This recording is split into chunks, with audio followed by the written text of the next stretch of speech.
วัน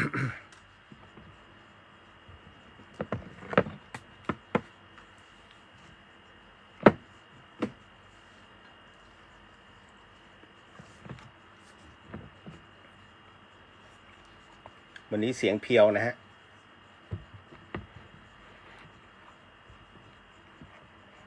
เดี๋ยวขออนุญาตนิดนึงเนื่องจากว่ารอทางสถานีเข้ารายการก่อน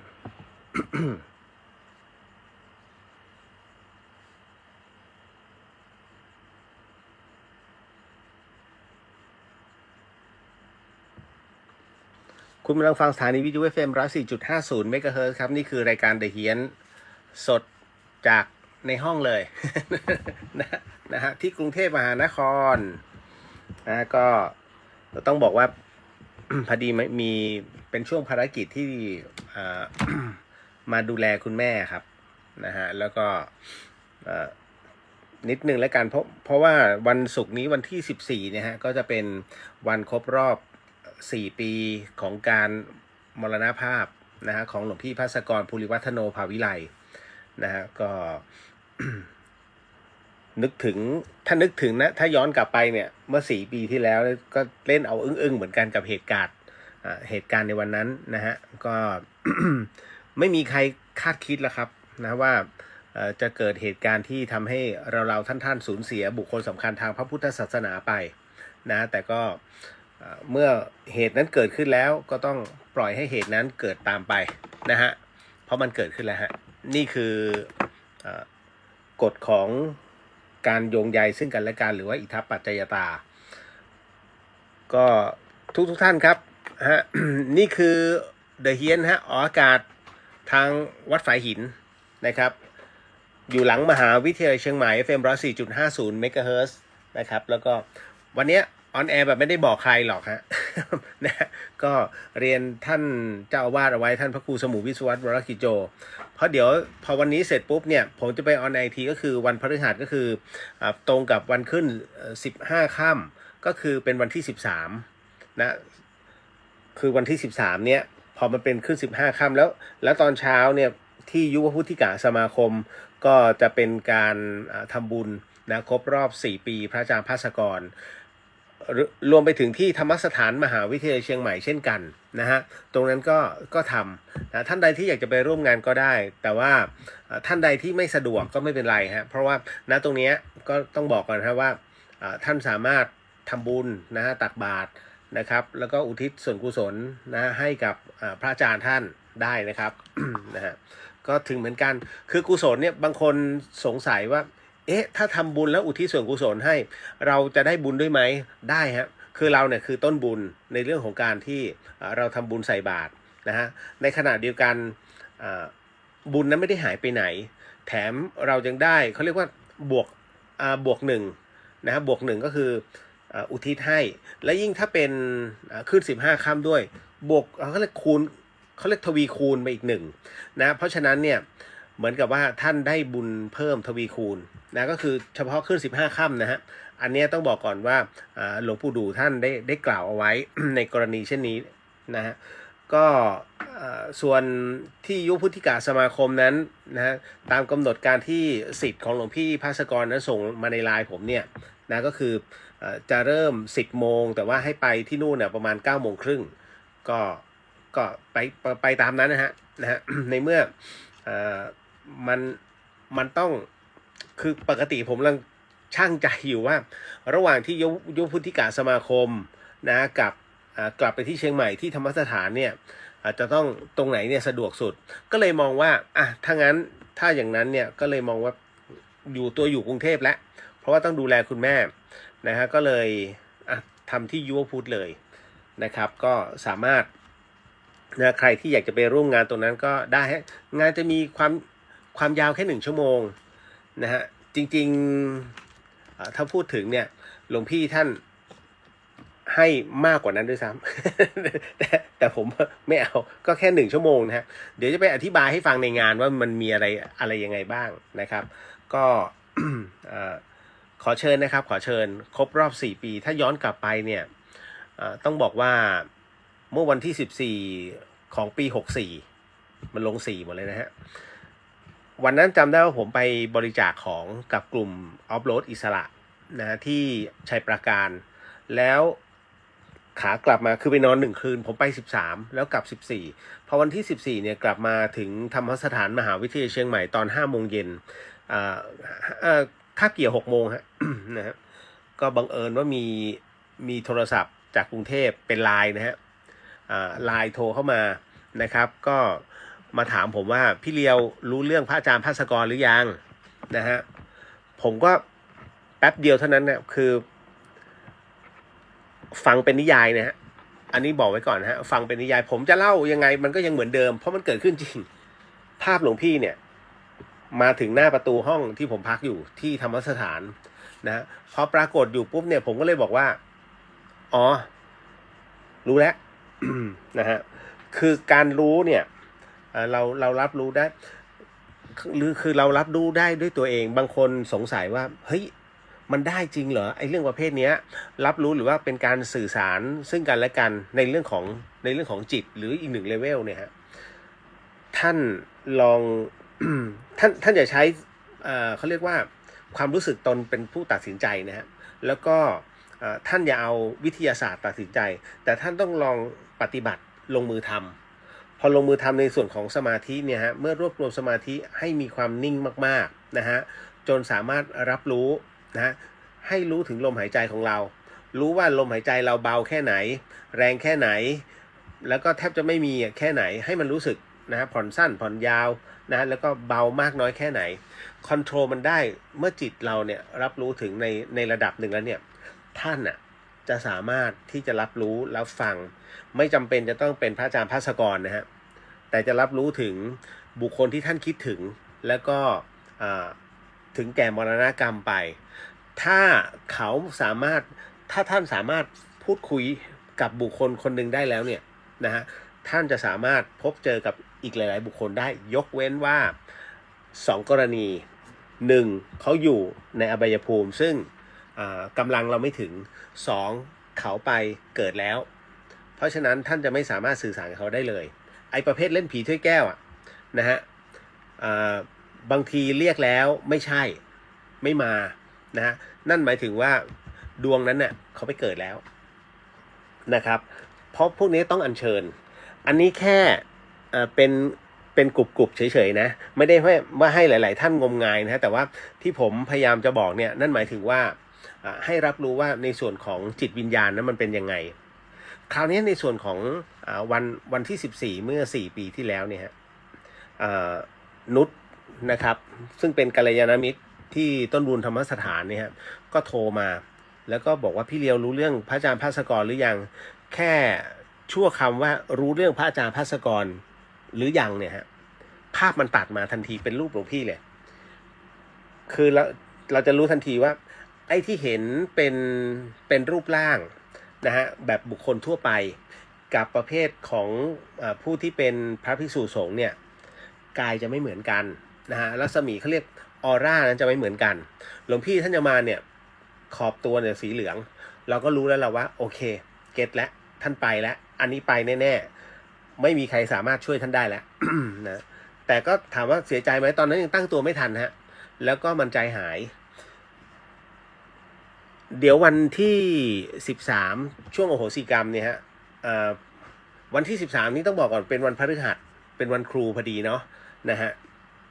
เพราะ14เช้าวันศุกร์ก็จะไปทำบุญนะครับที่ยุพุทธิกาสมาคมวันที่13เนี่ยผมจะเข้าก่อนรายการเพราะรายการมัน5 ทุ่มจนถึงตี 1แต่ผมขอพระอาจารย์ไปว่ามันจะต้องทำในส่วนของสมาธิด้วยเพราะขึ้น15 ค่ำนะฮะผมก็เลยขอ4 ทุ่มครึ่งก็เริ่มไวหน่อยในเรื่องของกรรมฐานแล้วหลังจากนั้นค่อยลากยาวจะถึงตี 1หรือไม่ถึงแล้วแต่เดี๋ยววันนั้นก็จะเล่าเรื่องหลวงพี่อีกรอบหนึ่งให้ฟังแล้วกันนะครับเดี๋ยววันนี้ก็ ชงกันพอสมควรนะครับอันในส่วนตรงนี้หลายๆท่านก็จะเห็นว่าเวลาผมทำอโหสิกรรมทุกๆครั้งไปเนี่ยหลังจากที่พระอาจารย์ภาสกรท่านมรณภาพลงแรกๆผมไม่ทำเลยนะฮะแล้วหลังจากนั้นเป็นต้นมาเนี่ยเริ่มแปลกๆตรงที่ว่า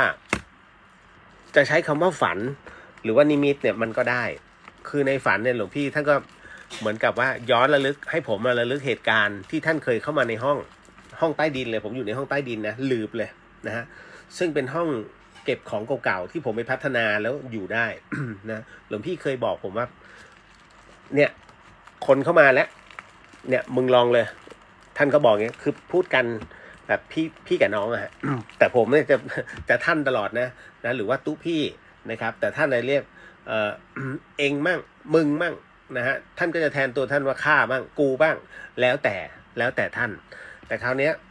ในนิมิตเนี่ยท่านก็บอกเนี่ยเขามากันแล้วมึงไปลองบ้างไปเนี่ยยกเวทีให้ผมไม่เอา ไม่เอาหลวงพี่จัดการเลยนะผมอะแค่ม็อบเอาผู้คนเนี่ยมาให้แล้วนะตรงเนี้ยหลวงพี่ก็จัดการเลยเทศขัดเกลาชำระจิตใจเขาเลยฮะตอนนั้นก็จัดผูโผล่ลงมาหลอนนะพอถึงตรงนี้เสร็จปุ๊บเนี่ยปรากฏว่า ท่านก็ทำมาตรงนี้มาตลอดแต่ถ้าเมื่อไหร่ก็ตามที่เป็นวันสำคัญทางพระพุทธศาสนาเนี่ยก็จะมีท่านนุกแรกท่านนุกเนี่ยก็ยังไม่กล้ากลัวจนผมก็ไซโคบอกมันไม่มีใครแล้วท่านเอาหน่อยนะฮะก็แล้วผมก็จะช่วยท่านอยู่นะตลอดเวลาอยู่ด้านหลังตลอดเวลานะฮะคือต้องบอกว่าไอ้ บทอโหสิกรรมของพระอาจารย์ภาสกรเนี่ยนะจริงๆก็หลายท่านที่ร่วมกันขัดเกลานะตรงเนี้ยนะฮะมันมีผลจริงๆผมไม่ทราบเรื่องตรงเนี้ยจนกระทั่งพระอาจารย์อำนวยท่านก็บอกนะฮะหลวงแม่อาจารย์แม่ชีเพียงเดือนท่านก็บอกนะฮะแล้วก็มาเป็นพระอาจารย์นพพรท่านก็บอกพระอาจารย์นพพรที่พระอาจารย์ใหญ่เลยบอกมึงท่านก็พูดไปว่าเองไปทำเนี่ยแล้วกำลังมันไม่ถึงเหมือนตาสีตาสาไปทำเนี่ยอายุไขมันจะลดลง เพราะว่ามันเหมือนกับไปดึงเอาเจ้ากรรมในเวรชาวบ้านเพราะว่าโอ้โหกลัวมากตอนนั้น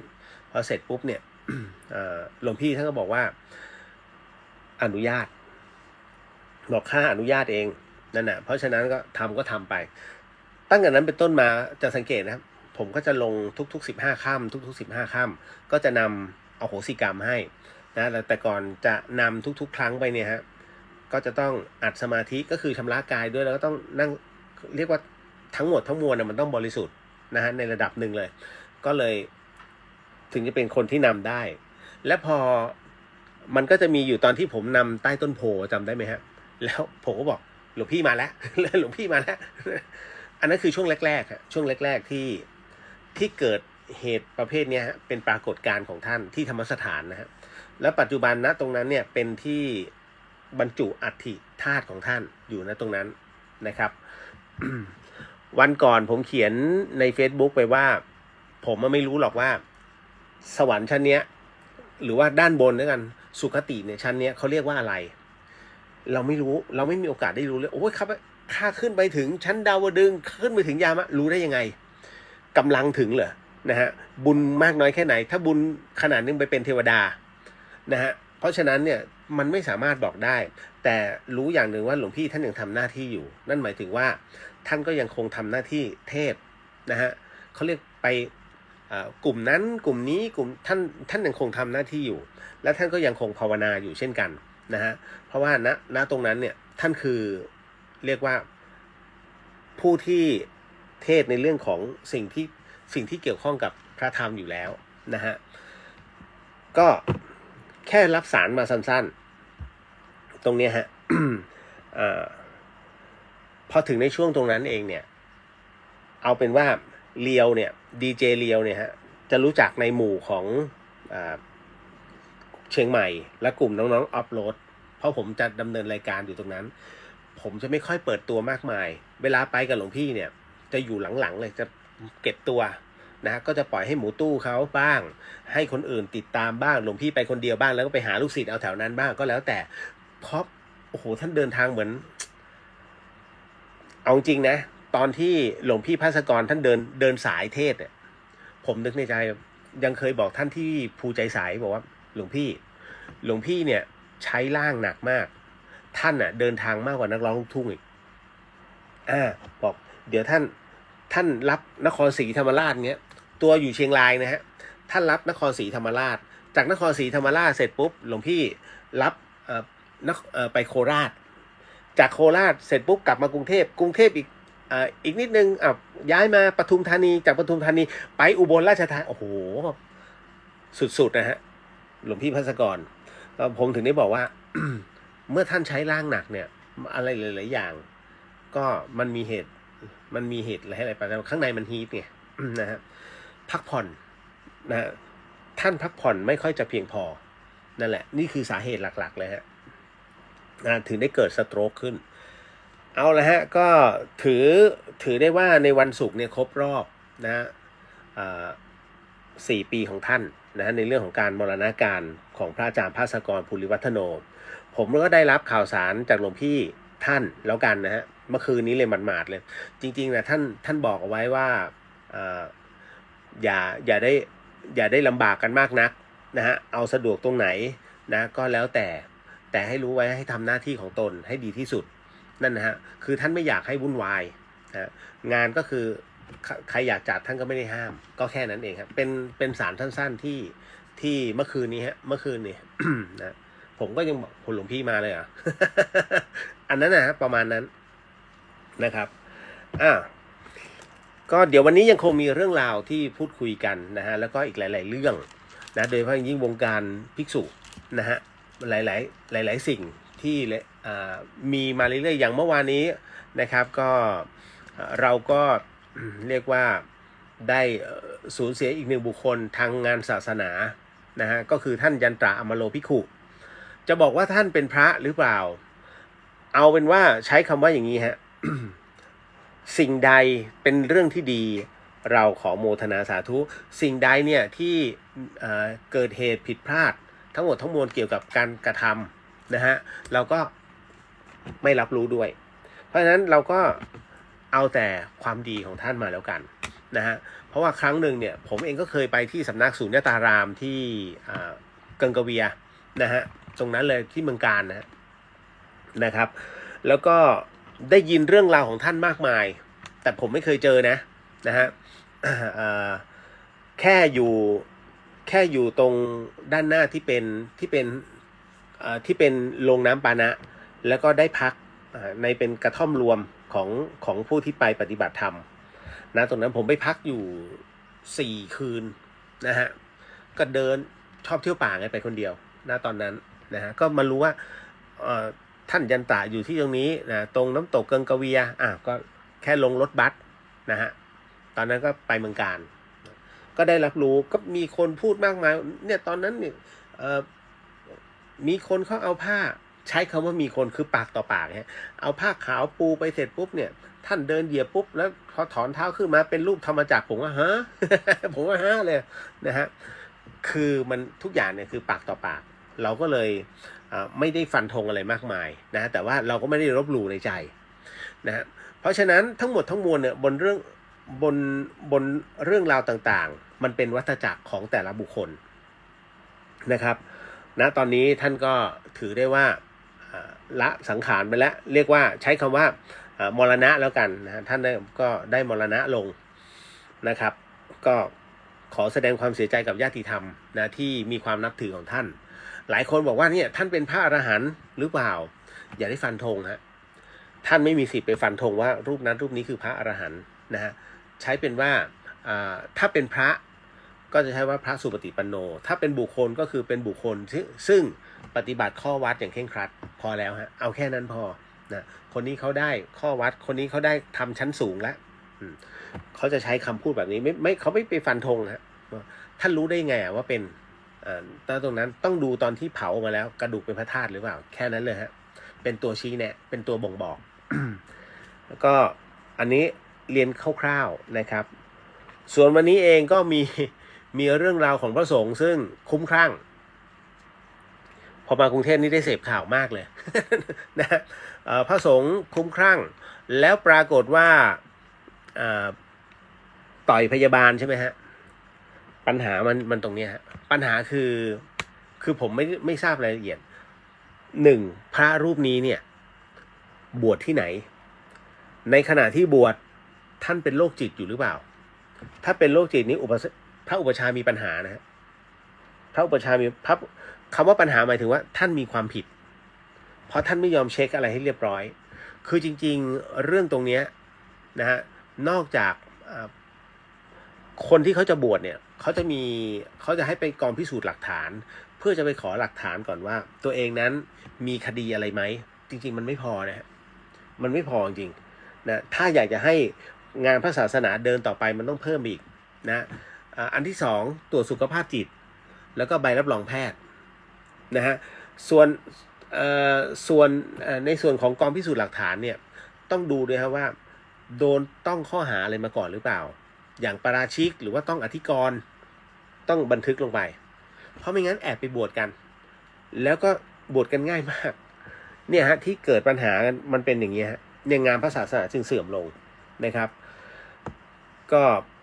ตามเหตุนะฮะตามเหตุทั้งหมดทั้งมวลนะครับอย่างวันนี้ ถึงได้บอกว่ามันมีสองกรณีหนึ่ง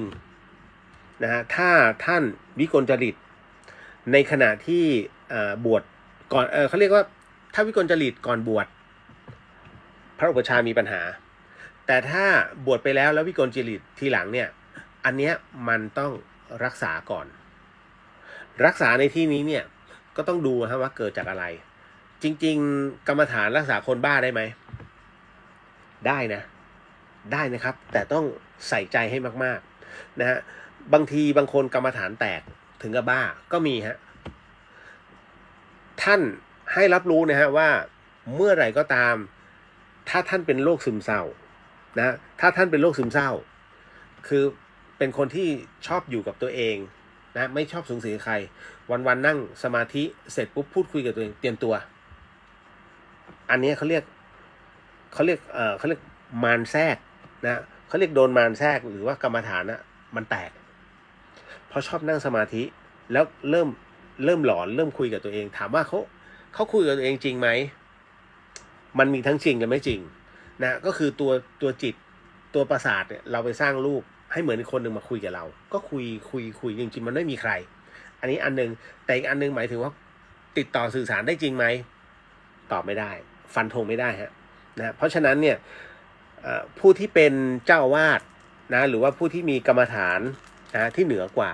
เท่านั้นถึงจะควบคุมได้กรณีตรงนี้เคยเกิดขึ้นที่วัดฝายหินเช่นกันแล้วก็ต้องนำส่งโรงพยาบาลสวนปรุงเพื่อที่จะรักษาก่อนเมื่อรักษาทุเลานะใช้คำว่าทุเลามันไม่ได้หายขาดนะหายขาดต้องรักษาด้วยตัวเองแค่ทุเลาเนี่ยท่านก็ส่งกลับสังกัดที่นครปฐมอะไรอย่างเงี้ยฮะนั่นคือสิ่งที่มันควรจะเป็นนะครับดังนั้นเนี่ยบางทีบางคนตัดสินไปแล้วเพราะว่าไม่รู้นะฮะพวกนักเลงคีย์บอร์ดอะแล้วอายุน้อยๆทั้งนั้นไม่ได้รู้เรื่องเลย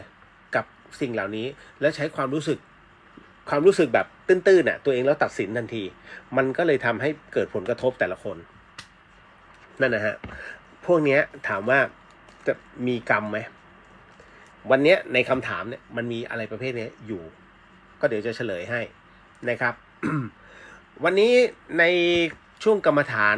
ผมก็ขออนุญาตจะเล่าเรื่องของหลวงพ่อประสิทธิ์บุญยมกโรที่เป็นข่าวคึกโครมเมื่อปี 2545 ที่หลวงพ่อไปสแกนไปเอ็กซเรย์แขนแล้วเป็นแก้วทั้งหมดและลงหนังสือพิมพ์ก็จะในขณะที่เราจะนั่งกรรมฐานกันเนี่ยก็จะเล่าเรื่องราวเหล่านี้ไปด้วยอีกเรื่องหนึ่งนะฮะก็จะเป็นเรื่องของหลวงปู่ชอบฐานสโมนะที่ท่านจะพูดถึงในเรื่องของบุพกรรม2เรื่องนี้นะก็จะอยู่ในช่วงตรงนี้ส่วนที่เหลือนั้นก็จะเป็นห่วงของคำถามทั่วๆไปนะในงานพระศาสนาในสิ่งที่ท่านสงสัยนะครับไม่ว่าจะเป็นการอะไรนะที่ผมเกริ่นเอาไว้อย่างเช่นแค้นคนตายขณะที่เอาเสื้อผ้าเขามาเหยียบนะฮะมาแช่งนะครับเอามาเผาอย่างเงี้ยฮะมันมีอะไรไหมกับอีกอันนึงที่มีคำถามนะหลายๆคนถามมาก็คือในส่วนของการมัดศพทำไมต้องมัดอันนี้รู้วัยรุ่นถาม เขามัดทำไมก็จะมีคำตอบให้นะครับณตอนนี้ ก็เดี๋ยวขออนุญาตนะครับวันนี้ผมไม่ได้บอกใครเลยนะ ปกติผมจะบอกในเฟซ แต่วันนี้ไม่ได้บอกเพราะว่าเมื่อตอนกลางวันเนี่ยฮะคือวันนี้ก็ไปงานขาวดำมาในช่วงเย็นแล้วก็ได้คุยกับพระอาจารย์ท่านพระครูสมุวิศววรกิจโจซึ่งท่านคุมอยู่ตรงนี้นี่แหละนะฮะก็ได้คุยกันในเรื่องของทางเจ้าหน้าที่กสทชเนี่ยให้ส่งเรียกว่าคุณวุฒินะฮะคุณวุฒิส่วนตัวนะฮะว่าเราจบการศึกษาอะไรมีใบประกาศอะไรบ้างนี่นู่นนั่นนะคือเรียกว่าเกี่ยวกับวิทยาฐานะของตัวเองเนี่ยนะครับสำหรับเป็นผู้ที่จัดรายการที่ 104.5 ก็คือเจ้าหน้าที่ของสถานีทั้งหมดแหละมันต้องมีแล้วคือผมว่าโอ้โหมันเยอะจนกูเอาไว้ไหนวะ อารมณ์นี้เลยนะก็มีแค่ใบผู้ประกาศที่ยังเป็นตัวการ์ดอยู่เดี๋ยวต้องไปหาไอ้พวกวุฒิบัตรต่างๆเขาต้องโชว์ผมเป็นคนที่ไม่ค่อยชอบโชว์นะฮะพูดตรงๆก็คือเอาง่ายๆใบปริญญาผมอะมันตกอยู่ตรงไหนวะ ผมก็นึกไม่ออกเป็นคนที่ไม่โชว์จริงนะจบอะไรมาไอ้นี่เนี่ยนะมีกี่ใบได้รางวัลอะไรไม่เคยแล้วก็ทิ้งเป็นอย่างนี้นะฮะก็เลยเดี๋ยวต้องมานั่งหาอีกทีทางกสทชต้องการนะครับแล้ว ก็ทั้งหมดทั้งมวลฮะแล้วอย่างนึงก็คือโดยตำแหน่งอ่ะผมเป็นรองผู้อำนวยการสถานี นะฮะมันก็เลยค่อนข้างจะวุ่นวายหน่อยนะฮะเพราะพระอาจารย์ท่านพระครูสมุวิศวะนั้นท่านเป็นผู้อำนวยการสถานีนะฮะแล้วก็ยังต้องมีเจ้าหน้าที่อีกหลายๆท่านนิติกรอีกโอ้โหเยอะครับก็เดี๋ยวจะต้องจัดการทั้งหมดให้จบภายในวันที่22ฮะเรื่องใหญ่ เรื่องใหญ่นี่เรื่องใหญ่นะครับขออนุญาตทักทายก่อนเนาะแล้วเดี๋ยวค่อยมาเข้าสู่ในเรื่องของสมาธิกันนะครับคิดถึงเนาะ พอดีผมก็เดินทางไปที่วัดท่าซุงตอนที่เดินทางมาจังหวัดเชียงใหม่แล้วมันเป็นช่วงจังหวะของงานประจำปีของวัดของเขาสแกกรังนะวัดเขาสแกกรังคือวัดเขาสแกกรังเนี่ยหลายๆท่านอาจจะเห็นนะทุกออกพรรษาจะมีพระภิกษุเดินลงมาท่านเปรียบเสมือนว่าบนยอดเขาเนี่ยคือดาวดึงอารมณ์คล้ายๆวัดฝายหินฮะแล้วมีพระภิกษุ100 ถึง 200รูปเนี่ยฮะค่อยๆเดินลงมาบิณฑบาตตรงบันไดเนี่ย414ขั้นที่ผมขึ้นไปโอ้โหสุดๆนะนะ3 พักอ่ะหัวใจจะระเบิดบุบนะฮะก็นะตรงนั้นเนี่ยจะเป็นภาพที่สวยงามมากคือมันจะมีไม่กี่ที่นะฮะที่จะเป็นแบบนี้อีกที่หนึ่งเนี่ยอีกที่หนึ่งก็จะเป็นที่วัดพระพุทธบาทสระบุรีฮะอันนั้นเนี่ยจะมีการตักบาตรด้วยดอกออกพรรษาคือมันเป็นดอกไม้ประจำพื้นถิ่นแล้วมันจะมีช่วงแค่ออกพรรษาเท่านั้นเขาจึงเรียกดอกออกพรรษานะฮะก็แต่ละที่จะมีเอกลักษณ์นะอันนี้แจ้งให้ทราบขออนุญาตทักทายก่อนเนาะนะครับคุณวิดาสวัสดีครับคุณเลียวสวัสดีครับผมคุณณัฐสิทธิ์สวัสดีครับพี่เลียวสวัสดีฮะนะฮะคุณดาวรุ่งสวัสดีจ้าคุณน็อตสวัสดีค่ะทิศเรียวสวัสดีครับผมนะฮะห่วงสวัสดีครับพี่เลียวสวัสดีจ้าเดี๋ยววันศุกร์ครับวันศุกร์นะท่านใดที่ไปยูพุทธก็ไปเจอกันที่นู่นแล้วก็คือผมมีเวลาไม่มากเพราะจากนั้นเสร็จปุ๊บผมต้องไปเขากะโหลก นะก็กะว่าจะไปทำบุญอีกอันหนึ่งให้หลวงพี่ภาสกรคือผมไม่รู้ผมจะเป็นคนที่เลือกนาบุญมากนะว่าจะเลือกนาบุญเอารูปไหนดีก็เลยดูแล้วว่าจะไปหาหลวงพ่อโสธรพระอาจารย์โสธรนั่นแหละนะฮะก็จะถวายพระสังฆทานนะฮะตัวนี้คือหลวงพ่อโสธรเนี่ยนะฮะเอาเรียกว่าพระอาจารย์โสธรเนี่ยเดี๋ยวจะไปซ้ำกับหลวงพ่อโสธรฉะเชิงเทรานะฮะพระอาจารย์โสธรเนี่ยถ้าท่านได้พูดคุยกับพระอาจารย์ท่านนะไม่ว่าจะเป็นในเรื่องของปฏิจจสมุปบาทในเรื่องข้อศีลในเรื่องข้อสมาธิมี2 อย่างนะท่านนะ1ท่านจะฮามากนะฮะฮาสนุกฟังเพลินแล้วเข้าใจง่าย2ท่านรู้ลึก คือท่านรู้แบบมันเป๊ะอะ มันเป๊ะทุกอย่าง แล้วสไตล์การคุยเหมือนหลวงพี่ภาสกรเข้าใจป่ะถ้าไม่เข้าใจก็ไปเถอะกลับเถอะเสียเวลานอน ท่านจะพูดอย่างนี้อารมณ์นี้เลยฮะแล้วฮามากลองไปดูนะฮะเขากะโหลกที่ปานบุรีนะฮะก็ผมจะไปกราบท่านนะฮะคุณจินชาสวัสดีครับคุณเลียวนึกว่ามาวันโอโหสิกรรมเลยเสียอีก มาวันนี้ก่อนแล้วเดี๋ยวพรุ่งนี้คือวันนี้ผมลาคุณแม่เพราะว่าอะไรล่ะไปงานขาวดำแล้วมันมีกำลังในการจัดแต่ถ้าสมมุติว่าวันนี้ผมดูคุณแม่ด้วยผมจัดไม่ได้หมดกำลังฮะคือมันหมดพลังโอ้โหแค่ดูแลคุณแม่นะคือผมเนี่ยนะถ้ากลับเข้าบ้านถ้าไปที่บ้านนะฮะแล้วสวัสดีแม่เป็นไงมั่งครับจำได้ไหมเนี่ยลูกคนนี้ถ้าเขาบอกนี่ลูกมาจากเชียงใหม่ถ้ามีการทักทายเกิดขึ้นวันนั้นราบลื่น ราบลื่นแต่ถ้าสมมุติแม่เป็นไงมั่งเงียบแล้วมองอย่างเดียวเอ้าจำลูกตัวเองไม่ได้เหรอนิ่งแล้วก็จำได้ป่ะแล้วถ้าพยักหน้าเตรียมตัว ถ้าไม่พูดเนี่ยเตรียมตัวนะฮะคือวันนั้นจะเหนื่อยแล้วเมื่อวานนี้ก็โอ้โหทิ้งตัวทั้งวันนะฮะขนาดพาไปหาคุณหมอไงเพราะว่าคุณแม่เป็นเหมือนกับเป็นก้อนคุณผู้หญิงผู้สูงอายุทั้งหลายผมจะขอเตือนนิดนึงนะฮะว่าคือไม่ว่ากันนะในเรื่องของรักแร้นะฮะพอดีว่าคุณแม่ผมเนี่ยเป็นลักษณะของต่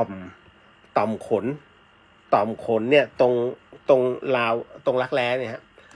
มันอุดตันซึ่งผู้หญิงที่มีอายุมากเนี่ยมักจะเป็นนะฮะตัวเนี้ยท่านอย่าปล่อยนะฮะถ้าท่านคำดูคล้ายๆมะเร็งเลยอันนี้หมอบอกนะถ้ารู้สึกว่ามันเป็นไตขึ้นมาเนี่ยฮะให้ท่านเนี่ยลองปรึกษาแพทย์ดูเพราะถ้าท่านปล่อยให้มันขึ้นมาเหมือนกับคุณแม่ผมก็ไม่รู้หรอกเป็นอะไรตอนที่อาบน้ำอ่ะผมก็เอาแม่ยกมือเสร็จปุ๊บก็จะทาสบู่แล้วก็ล้างแล้วก็ทาแป้งให้ทุกครั้งเนี่ยมือผมก็จะไปสะดุดเป็นตุ่มๆแล้วเมื่อวันพุธที่ผ่านมาพี่สาวผมอ่ะที่ผมต้องรีบลงมาเลยเขาบอกเนี่ยไอ้ที่อยู่ใต้รักแร้แม่มันแตกแล้วมันเป็นหนองแล้วมันมีก้อนไขมันออกมาด้วยนั่นน่ะแล้วตอนนี้หนองยังไม่หยุดไหลเลย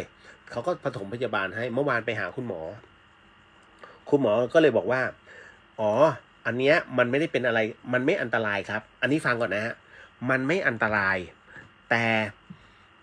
มันเกิดขึ้นเนี่ยเรียกว่าถ้าเราสูงอายุแล้วเนี่ยเขาเรียกรูขุมขนมันตันพอรูขุมขนมันตันเนี่ยไอ้ที่มันเป็นฐานของขนนะฮะขนรักแร้เนี่ย มันตันไงแล้วมันเป็นไขมันพอเป็นไขมันเสร็จปุ๊บมันก็จะเขาเรียกอัดในรูเนี่ยแล้วก็ปูดขึ้นจนกระทั่งมันแตกออกมาพอมันแตกมาเสร็จปุ๊บเนี่ยถามว่าเมื่อเรารักษาหายแล้วรักษาไงบางคนคิดว่าเฮ้ยมันฝีบีบหนองออกนะฮะไขมันออกจบแล้วทำความสะอาดปิด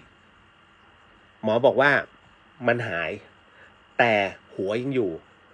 มันก็รอบานใหม่เพราะรูตรงนั้นน่ะมันอุดตันไปแล้ว นะฮะแล้วมีทางรักษาไหมคุณหมอมีต้องคว้านฮะโอ้โหพอพูดถึงคำว่าคว้านเนี่ยผมสงสารแม่เลยนะฮะคือก็เดี๋ยวต้องไปปรึกษาพี่สาวก่อนว่าจะคว้านที่ไหนโรงพยาบาลบางโพไหมหรือว่าถ้าโรงพยาบาลรัฐยากนะฮะอาจจะต้องยอมเสียเพราะว่าหมอที่จะคว้านได้ต้องเป็นหมอศัลยกรรมเท่านั้นนะฮะก็จะต้องคว้านเพื่อเอาตัวไอ้หัวของมันเอาออกมาแล้วมันจะไม่เป็นเนี่ยฮะก็เลยเดี๋ยวต้องพูดคุยกันก่อนเพราะฉะนั้นอันนี้อย่าได้ละเลยนะครับหัดคุณหมอบอกว่าคุณผู้หญิงส่วนใหญ่แล้วเนี่ยให้หัดคำบ้างดูรูปของตัวเองบ้างบางคนไปยิงด้วยเลเซอร์จะบอกว่า การยิงเลเซอร์นะเป็นเรื่องที่ดีฮะแต่ท่านรู้ไหมธรรมชาติสร้างมานะสร้างรูขุมขนเพื่อให้มีการระบายเกิดขึ้น แล้วถามว่าการไปยิงเลเซอร์เพื่อกำจัดรูขุมขนไขมันยังอยู่ไหมมันจะออกข้างไหน whatever นะนะมันก็เลยอันเนี้ยเดี๋ยวค่อยว่ากันนะครับคุณพีนสวัสดีครับพี่เลียวสวัสดีจ้านะพี่อรพินสวัสดีค่ะสวัสดีครับนะฮะเดี๋ยวจะมีอีกแมตช์หนึ่งนะฮะพี่พินฮะไปอันนี้ไปใส่บาตรหลวงปู่ศิลาถามอาจารย์ติ๋วดูเนาะถามอาจารย์ติ๋วนะครับ เพราะผม50-50ยังไม่บอกว่าจะไปหรือไม่ไปนะฮะ นะครับแต่ผมบอกพี่ติ๋วไปแล้วว่าอาจจะติดงานเพราะว่าผมกำลังทำกีฬาประจำหมู่บ้านนะฮะให้เขามีความสามัคคีซึ่งกันและกันเดี๋ยวดูก่อน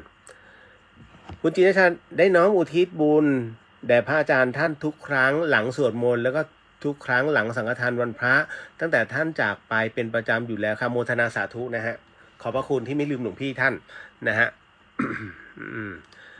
คุณบูนสวัสดีครับพี่เลียวมีทำบุญไหมครับรอจริงๆมีมันเยอะเกิน ผมเกรงใจต้องขออภัยผมว่าจะโพสต์ช่วยหลวงพี่ติ๊กท่านนะที่ท่านเป็นศิษย์หลวงพ่อชานะที่ผมบอกว่าท่านเป็นหนี้ร้านวัสดุก่อสร้างอยู่นะครับแล้วพอดีติดเรื่องของคุณแม่ถ้าพรุ่งนี้ผมไม่ลืมผมจะโพสต์แล้วก็เบอร์บัญชีท่านมีเรียบร้อยแล้วนะฮะยังไงก็ช่วยท่านหน่อยละกันจำนวนเงิน 30,000 บาทนะที่ท่านเป็นหนี้ตรงนั้นแต่ว่าถามว่าเยอะไหมสำหรับเราทุกคนเนี่ยอาจจะดูไม่เยอะแต่ท่านเป็นพระปฏิบัติไม่สะสมเงินเข้าใจใช่ไหมฮะถ้าเมื่อท่านไม่สะสมปัจจัยเนี่ยแล้วจะยังไงโอนให้เสร็จปุ๊บท่านก็จะโอนผ่านทันนี้ปึ้งไปเลยนะฮะไปสู่ร้านค้าพอดีปัจจัยที่เหลือล่ะท่านจะกันเอาไว้ในส่วนนี้คือทำงานวัดต่ออันนี้คือจบเพราะท่านเป็นพระปฏิบัติฮะอันนี้คือสายหลวงพ่อชาท่านเลยนะครับพี่สุวรรณยาสวัสดีค่ะสวัสดีครับพี่คุณจินชาอันนี้ คุณจินชาได้ขึ้นชิงช้าสวรรค์ไหมคะยังขึ้นได้อยู่ไหมส่วนตัวไม่ได้แล้วค่ะสวจริงจังบอกตามตรงผมก็ไม่ได้ขึ้นฮะ ขนาดขับรถขึ้นสะพานไอ้ที่มันสูงวันนี้ขึ้นพระราม4ถนนสะพานพระราม4ตรงปากเกร็ดโอ้โหยังวิวเลยแต่ก็วิวน้อยลงเพราะว่าผมมองว่าอะไรที่เรากลัวมันเป็นอุปสรรคต้องผ่านมาให้ได้แล้วบังเอิญว่าสถานการณ์เนี้ยผมเป็นคนที่กลัวทางโค้งมากนะคุณผู้ฟังฮะโดยเฉพาะอย่างยิ่งทางโค้งบนเขาทางโค้งบนเขาเนี่ยมันไม่ใช่โค้งอย่างที่ท่านเจอกันมันเป็นโค้งหักศอกมันเป็นโค้งแบบคอแซดตัวแซดตัวซีเงี้ยอย่างนั้นเลยนะแต่มันถี่เลยมันไม่ใช่แซดอ้วนนะมันเป็นแซดถี่ โอ้โหแล้วมันขับขึ้นแล้วคุณต้องตีวงแล้ววงแคบๆผมเป็นคนที่กลัวมากเพราะทุกครั้งที่ตีวงเนี่ยจิตมันจะคิดถึงเฮ้ยถ้ารถสวนมาทำไงวะเฮ้ยแล้วถ้ามันไม่พ้นหน้ารถจะเป็นไงวะจนกระทั่งเมื่อมาขับเองมาเจอสถานการณ์เองผมรู้อย่างหนึ่งว่าเมื่อมันมีทางเขามาได้เราก็ต้องไปได้คิดแค่นี้เลยฮะตั้งแต่วันนั้นเป็นต้นมาเนี่ยทุกครั้งที่เจอโค้งเริ่มไม่กลัวแล้วก็คราวนี้โฟแล้วขึ้นสบายเลยนะเพียงแต่ว่ามันจะนิดกูต้องเข้าเกียร์อะไรวะเข้าเกียร์โฟหรือเปล่า หรือโฟไฮแต่เข้าโฟไฮหรือหรือจะปล่อยเกียร์อัดไปเลยอะไรอย่างเงี้ยฮะมันแค่สับสนแค่ตรงนี้ โอ้แต่มันฮะ ออฟโหลดนะก็เป็นปกตินะของคนลุยๆ เอาละครับเดี๋ยวขออนุญาตเนาะงั้นเดี๋ยวเรามาเข้าสู่ในช่วงของการนั่งสมาธิกันขออนุญาตนะครับเดี๋ยวผมขอเป็นผู้นำในส่วนของตรงนี้เสร็จปุ๊บแล้วก็ท่านน้อมจิตตามนะครับในส่วนของการสมาทานศีลตรงนี้ถ้าผมบอกว่าว่าตามแต่ถ้าท่านไม่สะดวกก็แค่กำหนดจิตตามก็ประมาณนั้นและในส่วนของการเจริญกรรมฐานก็เหมือนเดิมฮะนะครับก็ว่ากรรมฐานก่อนที่เราจะนั่งกัน นะครับถ้าพร้อมแล้วเดี๋ยวขออนุญาตนะครับ ขอเป็นตัวแทนทุกท่าน นะสาธุสาธุสาธุเอานั่งสบายๆพร้อมไหมนะฮะเดี๋ยวให้เวลาก่อนคุณฟังที่ฟัง FM 104.50 เมกะเฮิรตซ์นี่คือรายการเดอะเฮียนนะฮะออกอากาศเป็นประจำตั้งแต่วันจันทร์จนถึงวันศุกร์นะครับ5 ทุ่มจนถึงตี 1ทุกคำถามย่อมมีคำตอบเสมอในเรื่องของจิตวิญญาณแล้วก็รวมไปถึงเรื่องราวของงานพระพุทธศาสนานะทุกคำถามมีคำตอบฮะเอาละฮะ ณตอนนี้น่าจะเป็นรายการเดียวในประเทศไทยที่ชวนทุกท่านนั่งสมาธิกันการนั่งสมาธิท่านจะได้บุญนะฮะคือบุญและกุศลเพราะจิตเมื่อมันรวมเป็นหนึ่งเนี่ยมันไม่ได้คิดเรื่องอะไรนะฮะหากท่านคิดตอนนี้จิตท่านด่ามึงเป็นใครที่ต้องมานั่งเหมือนกับต้องมานั่งนำสมาธิข้านั่งเองก็ได้อะไรอย่างเงี้ยฮะอันนั้นจิตมันเป็นอกุศลให้ท่านนึกเสมอว่าผมก็คือเพื่อนท่านคนหนึ่งนะหรือว่าเฮ้ยว่างใช่ไหมมานั่งสมาธิกันนิดนึงหรือว่าเรามาประลองความนิ่งกันให้นึกซะอย่างนี้ดีกว่านะครับ เดี๋ยวผมขออนุญาตนำนะฮะสาธุ ปุริมันจทีสังราชาทัตระโทปัสสสติคาถพานังอธิปติมหาราชายาสสิโสปุตตปิตาสะภะโวธัมมานามหาพลายทิมันโตชุติมันโตวันวันโตจะสัตถินโนโมธัมมานาทังสุทากินันจทีสังราชาวิรุณโหปปัสสสติกุพัทานังอธิปติมหาราชายาสสิโสปุตตปิตาสะภะโวธัมมานามหาพลายทิมันโตชุติมันโตวันวันโตจะสัตถินโนโมธัมมานาทังสุปัจฉิมันจทีสังราชาวิรูปโคปัสสสตินาคานังอธิปติมหาราชายาสสิโสปุตตปิตาสะภะโวธัมมานา มหาพลายทิมันโตชุติมันโตวันวันโตจะสัตถินโนโมธัมมานาทังสุโอตระรัญจาทิสังราชากุเวโรตาสัพพสสติยักขานังอธิปติมหาราชายาสสิโสปุตตปิตาสะภะโวธัมมานามหาพลายทิมันโตชุติมันโตวันวันโตจะสัตถินโนโมธัมมานาทังสุปุริมาทิสังทัตระโททาคิเนนาวิรุหโกปาชิเมนาวิรูปโคกุเวโรตารังติสังจัตตารมเตมหาราชาสมันตาจตุโรทิสาทัทลมานาทังสุสักเคกาเมจรูเปคิลิสิคารตเตจันตริเควิมาเนทีเปรเทจคาเมตรุวนาคาเนเคหาวัตุมหิเกเตภุมมาจยันตุเทวาชลทลาวิสเมยคาคันทัพพนาคาติทันตาสันติเกยังมุนิวรวจนังสาทโวเมสุนันตุธรรมะสวนการโรอยัมพัทันตาธรรมะสวนการโรอยัมพัทันตาธรรมะสวนการโรอยัมพัทันตา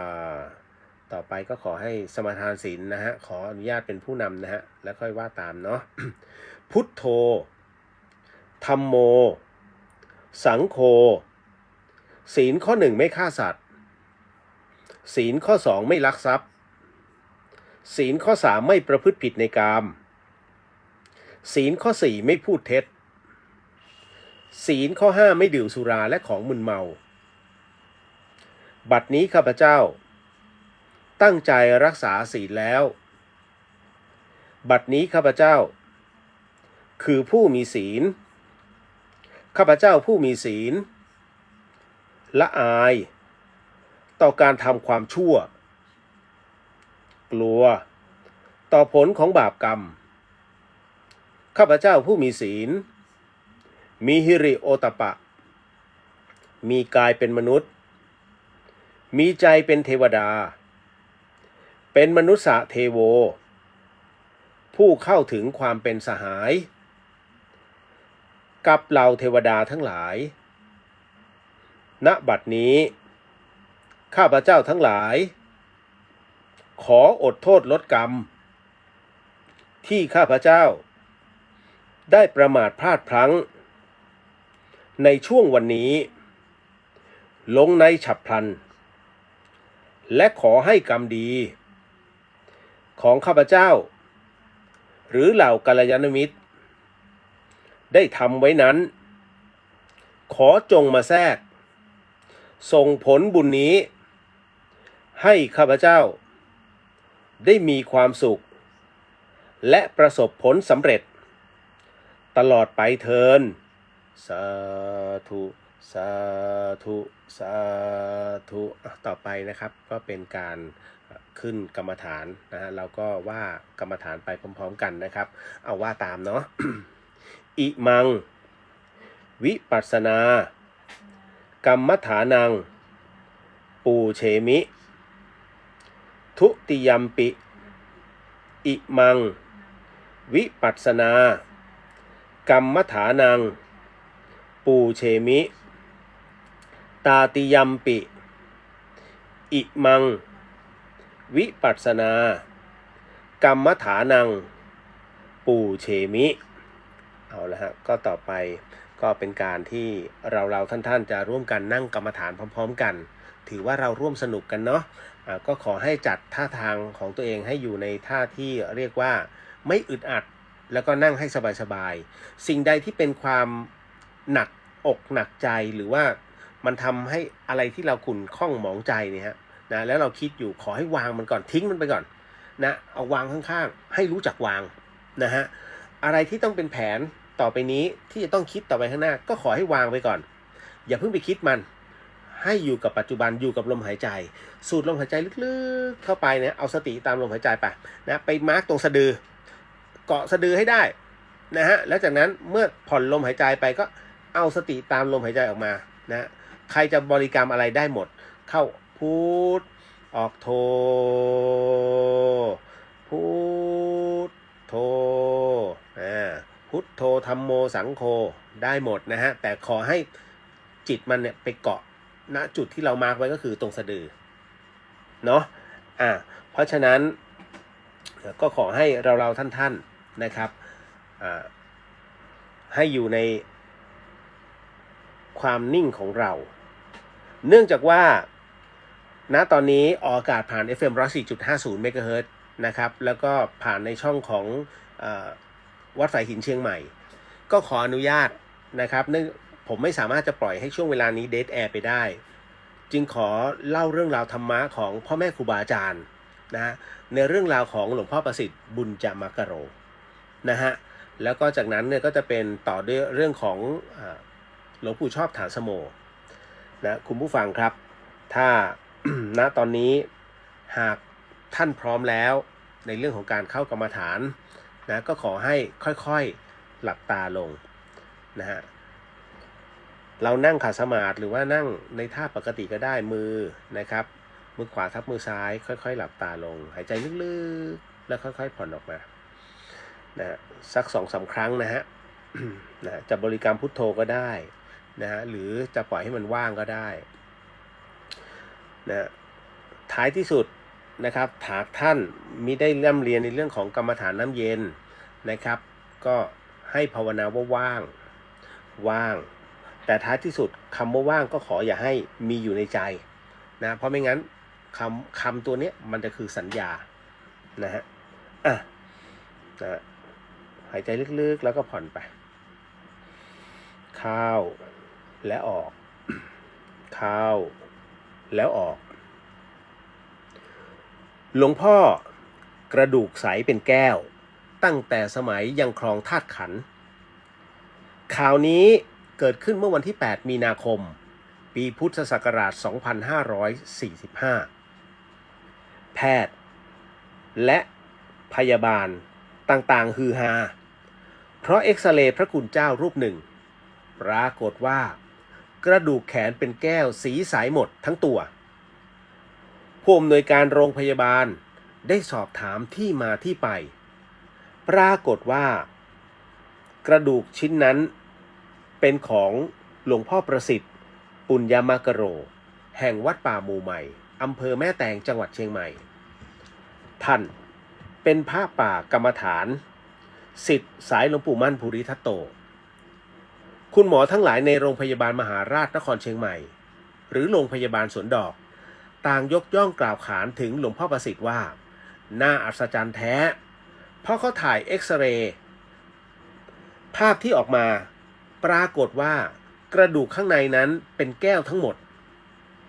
หมอทั้งหลายในโรงพยาบาลสวนดอกเลยเคารพท่านมากหลวงพ่อประสิทธิ์ปุญญมกโรองค์นี้ หลวงตาพระมหาบัวยกย่องในความดีและคุณธรรมของท่านภายหลังต่อมาหลวงพ่อประสิทธิ์ปุญญมักกโรท่านเปิดสมุดบันทึกเล่มสีดำที่องค์ท่านจดบันทึกเอาไว้ให้ดูวันที่องค์ท่านถอนกามคุณออกจากจิตใจของตนเองคือบรรลุพระอนาคามีนั้นก็คือในวันที่12ตุลาคมปีพุทธศักราช2520วันที่องค์ท่านหลวงพ่อประสิทธิ์ปุญญมักกโรบรรลุธรรมธาตุสำเร็จมรรคผลเป็นพระอรหันต์ก็คือวันเพ็ญเดือน6ปีพุทธศักราช2521ดังเรื่องราวรายละเอียดดังต่อไปนี้เหตุการณ์สำคัญในเพศพรหมจรรย์ของหลวงพ่อประสิทธิ์วันที่ท่านสำเร็จมรรคผลเป็นพระอนาคามีวันที่ท่านสำเร็จมรรคผลเป็นพระอรหันต์ผู้บันทึกถามตอนหลวงพ่อบันทึกธรรมนั้นพ้นจากกามคุณหลวงพ่อบรรลุธรรมในอริยบทไหน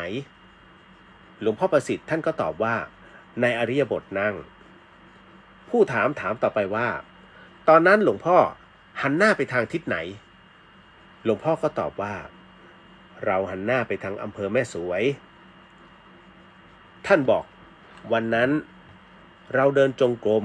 พิจารณาในธรรมทั้งวันตอนอยู่ในทางจงกรมเหมือนปัญญามันจะเข็นฆ่ากามคุณ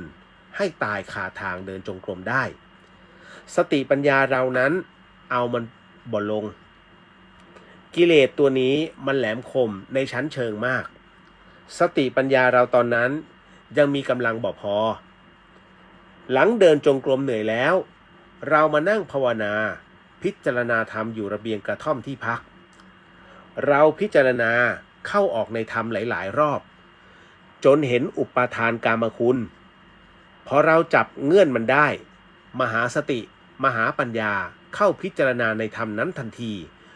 ลุยกันปานสงครามโลกจิตเห็นโทษเห็นทุกข์ในกามคุณจิตเราขาดสะบั้นกั้นกับกามคุณเวลาประมาณ5 โมงเย็นเดือนตุลาคมปี2520พอทำแจ้งแก่ใจของตนเองแล้วเราลืมตาขึ้นมาอีกทีเป็นเวลาพระอาทิตย์กำลังจะรับเลือนภูเขาทางฝั่งแม่สวยจังหวัดเชียงรายผู้บันทึกเลยถามไปว่าจากเหตุการณ์หลวงพ่อบรรลุภูมิธรรมอนาคามีนั้นจนถึงบรรลุธรรมธาตุเป็นอรหันต์นี้เหตุการณ์ทั้งสองนั้นมันต่อเนื่องกันในปีนั้นหรือไม่หลวงพ่อท่านก็ตอบว่าบอมันเว้นช่วงข้ามปีกันหมู่มันมาแล้วก็เบิร์ดในปีต่อมานะผู้บันทึกถามว่าหลวงพ่อใช้เวลานานไหมในการถอนกามคุณออกไปจากจิตใจหลวงพ่อก็ตอบว่าหลวงพ่อใช้เวลาทั้งหมดนับตั้งแต่วันที่บวชมาแต่มันละกันไม่ได้สักทีจนมันมาจบกันที่บ้านมูเซอร์ป่ายางผู้บันทึกก็เลยถามว่าหลวงพ่อจำวันเวลาที่ตนเองเอาชนะกามคุณบรรลุธรรมะอนาคามีได้ไหมหลวงพ่อประสิทธิ์ก็บอกว่าวันที่หลวงพ่อนั้นจำบ่ได้จำได้แต่เป็นเดือนตุลาคมตอนออกพรรษาแล้วใหม่ๆเวลาก็กะเอาว่าประมาณ5 โมงเย็นเพราะหลวงพ่อบ่มีนาฬิกาดูทุกวันนี้หลวงพ่อก็บ่เคยพกนาฬิกาหลวงพ่อเอานาฬิกาธรรมชาติว่าเอานาฬิกาในจิตว่าผู้บันทึกธรรมก็เลยถามว่าวันที่ประมาณได้ไหมว่าวันที่เท่าไหร่ต้นเดือนกลางเดือนหรือท้ายเดือนตุลาหลวงพ่อประสิทธิ์ท่านก็บอกว่ามันยังบ่ถึงกลางเดือนดีประมาณวันที่10 กว่านี่แหละภายหลังต่อมาหลวงพ่อประสิทธิ์บุญยมักกโรท่านก็เปิดสมุดบันทึกเล่มสีดำที่องค์ท่านจดบันทึกเอาไว้ให้ดูวันที่องค์ท่านถอนกามคุณออกจากจิตใจนะก็คือวันที่12 ตุลาคมปีพุทธศักราช2520วันที่องค์ท่านหลวงพ่อบรรลุในช่วงของธรรมธาตุนั้นเป็นมรรคผลเป็นพระอรหันต์ก็คือวันเพ็ญเดือน6ปีพุทธศักราช2521ขีนาชาติวุสิตังพรหมจริยังกตังกรณียังปาระนาปรังอิตทยายาติอภยยาสิชาติสิ้นแล้วพรหมจรรย์อยู่จบแล้ว กิจที่จะต้องทำได้ทำเสร็จแล้วกิจอื่นเพื่อความเป็นอย่างนี้อีกไม่มีพระผู้มีนามว่าปุญญมัคคโรภิกขุพรหมจรรย์จบนั่นก็เป็นเรื่องราวของหลวงพ่อประสิทธิ์ปุญญมัคคโรที่มีการบันทึกทำเอาไว้เรื่องราวต่อมาเป็นวารกรรมของหลวงปู่ชอบฐานสโมหลวงพ่อประสิทธิ์นั้นถือได้ว่าเป็น1 ใน 3ที่เป็นศิษย์ของหลวงปู่ชอบนะฮะคือก็จะมีในเรื่องของหลวงพ่อจันเรียนนะฮะหลวงพ่อประสิทธิ์นะฮะแล้วก็อีกรูปหนึ่งนะฮะอยู่ที่จังหวัดเลยนะ ในเรื่องของหลวงปู่ชอบนั้นหลวงปู่ชอบฐานสโมขออภัยนึกออกแล้วอีกรูปหนึ่งก็คือหลวงปู่สมศรีนะซึ่งหลวงปู่สมศรีนั้นท่านจะเป็นสายเมตตานะฮะหลวงพ่อประสิทธิ์นั้นเป็นสายปัญญาหลวงพ่อจันเรียนนั้นเป็นสายฤทธิ์ของหลวงปู่ชอบฐานสโมทั้ง3รูปนี้ถือได้ว่าเป็นศิษย์เอกของหลวงปู่ชอบทั้งสิ้นและเรื่องราวของหลวงปู่ชอบฐานสโมในเรื่องของวารกรรมนั้นท่านกล่าวว่าไส้เดือนมีอายุเฉลี่ยประมาณ4 เดือนถึงจะตายอดีตชาติท่านย้อนกลับไปกับหนึ่งก่อนพระพุทธเจ้าสมณโคดมจะตรัสรู้ท่านเกิดเป็นมนุษย์เอาไส้เดือนสับเป็นท่อนแล้วเอาไปให้ปลากินชาติต่อมาท่านได้เกิดเป็นเก้งตัวเมียแม่ลูกอ่อนขณะพาลูกออกมาหากินดอกแคป่าก็เลยถูกนายพราน2 คนล่ายิงธนูนั้นลูกธนูนั้นอาบยาพิษปรากฏว่ายิงใส่ถูกลูกเก้งตายคาที่ส่วนตัวท่านเองนั้นบาดเจ็บวิ่งหนีแต่นายพรานก็ตามทันและก็ถูกนายพรานนั้นตัดเอ็นเท้าทั้ง4 ข้างถูกแล่เนื้อถลกหนังทั้งที่ยังไม่สิ้นใจตายท่านร้องเจ็บปวดด้วยความทรมานจนสิ้นใจตายท่านกล่าวว่าในพราน2 คนนั้นคืออดีตชาติที่เป็นไส้เดือนที่ท่านเคยสับเป็นท่อนๆแล้วใส่เบ็ดไปตกปลาบัดนี้เขาตามมาเอาคืนกรรมเวรท่านกับไส้เดือนก็คือในพรานก็จบกันในชาติที่ท่านเกิดเป็นเก้งตัวเมียแม่ลูกอ่อนนั่นเองปัจจุบันนี้ลูกเก้งเกิดเป็นคนแล้วที่นครพนมส่วนในพรานนั้นยังอยู่ในนรกอีกนานกว่าจะพ้นนรกขึ้นมาได้กรรมเวรน่ากลัวกรรมชั่วอย่าทำเลยจะดีศีลข้อปาณาติบาตช่วยป้องกันกรรมเวรแบบนี้ได้ดวงจิตสัตว์ก็คือดวงจิตมนุษย์ที่ทำพลาดต้องไปเกิดเป็นสัตว์นั่นเองนี่คือธรรมะ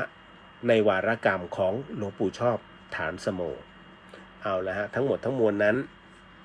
ค่อยๆถอนสมาธินะครับสูดหายใจลึกๆ 2-3 ครั้งค่อยๆขยับขาขยับแขนนะขยับหัวไหล่นะฮะสูดหายใจลึกๆสัก 2-3 ครั้งนะฮะแล้วค่อยๆลืมตาค่อยๆลืมตาค่อยๆลืมตาฮะเนาะเอาละดีขึ้นแล้วเนาะ อ่ะนะครับก็ในวันพฤหัสหนักหน่อยนะฮะเพราะว่าเราก็จะกรรมฐานหนักขึ้นก็จะนำเอาในเรื่องของสายฤทธิ์ก็คือในส่วนของมโนมยิทธินะเข้ามานะมาสอนให้กับทุกท่านให้นั่งสมาธิในแบบตรงนี้นะครับ หากเป็นไปได้ก็ผมจะขออัญเชิญนะฮะแล้วก็ขอนิมนต์หลวงพี่ภัสกรเข้ามาในนิมิตด้วยนะก็ถ้ายังไงเดี๋ยววันพฤหัสนะวันพฤหัส อ่ะเรามาแผ่เมตตากันเนาะพอไม่เอ่ย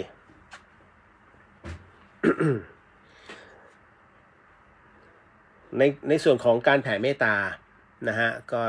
ทั้งหมดทั้งมวลนั้นที่เราจะมอบให้นั้นดวงจิตของเราจะฟ้องอยู่แล้วว่าเราจะมอบให้ใครแต่ที่แน่ๆก็คือว่า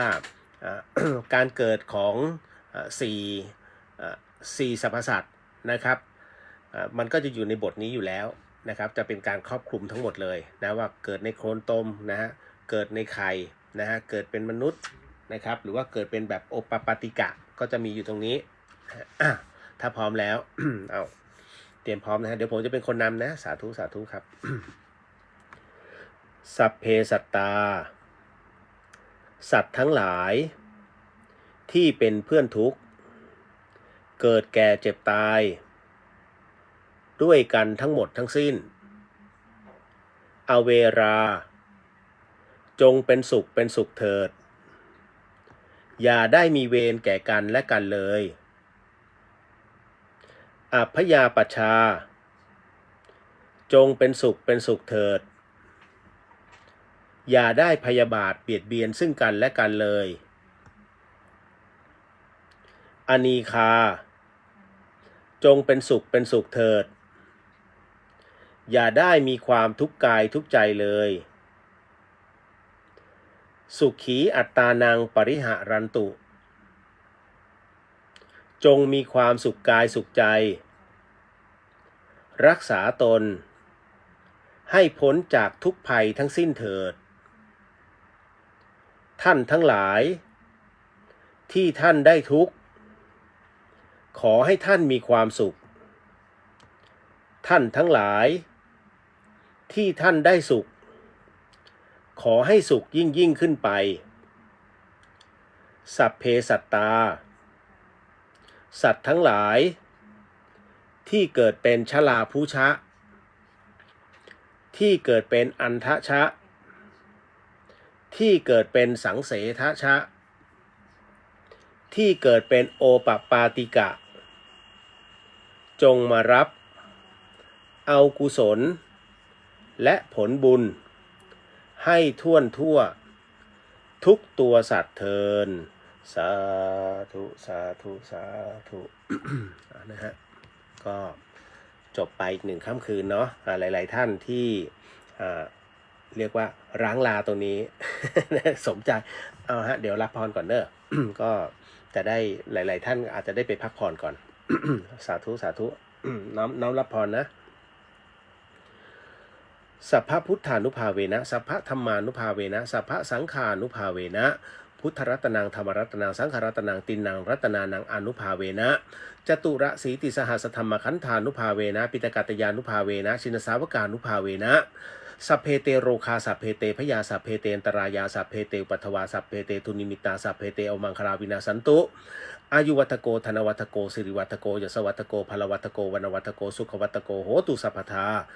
ทุกขโรคพยาเวราโสกาสตุจุปัฏฐวาอเนการตรายาปิวินะสันตุจเตชะสาชัยสิทธิทนังลาพังสูถีพังขยังสุขังพลังสิริอายุจวันโนจะโพคังวุฒิจะยสวาสตวสาจะอายุจะชีวสิทธิพระวันตุเตสาธุสาธุสาธุครับ เอาละก็เรียบร้อยเนาะ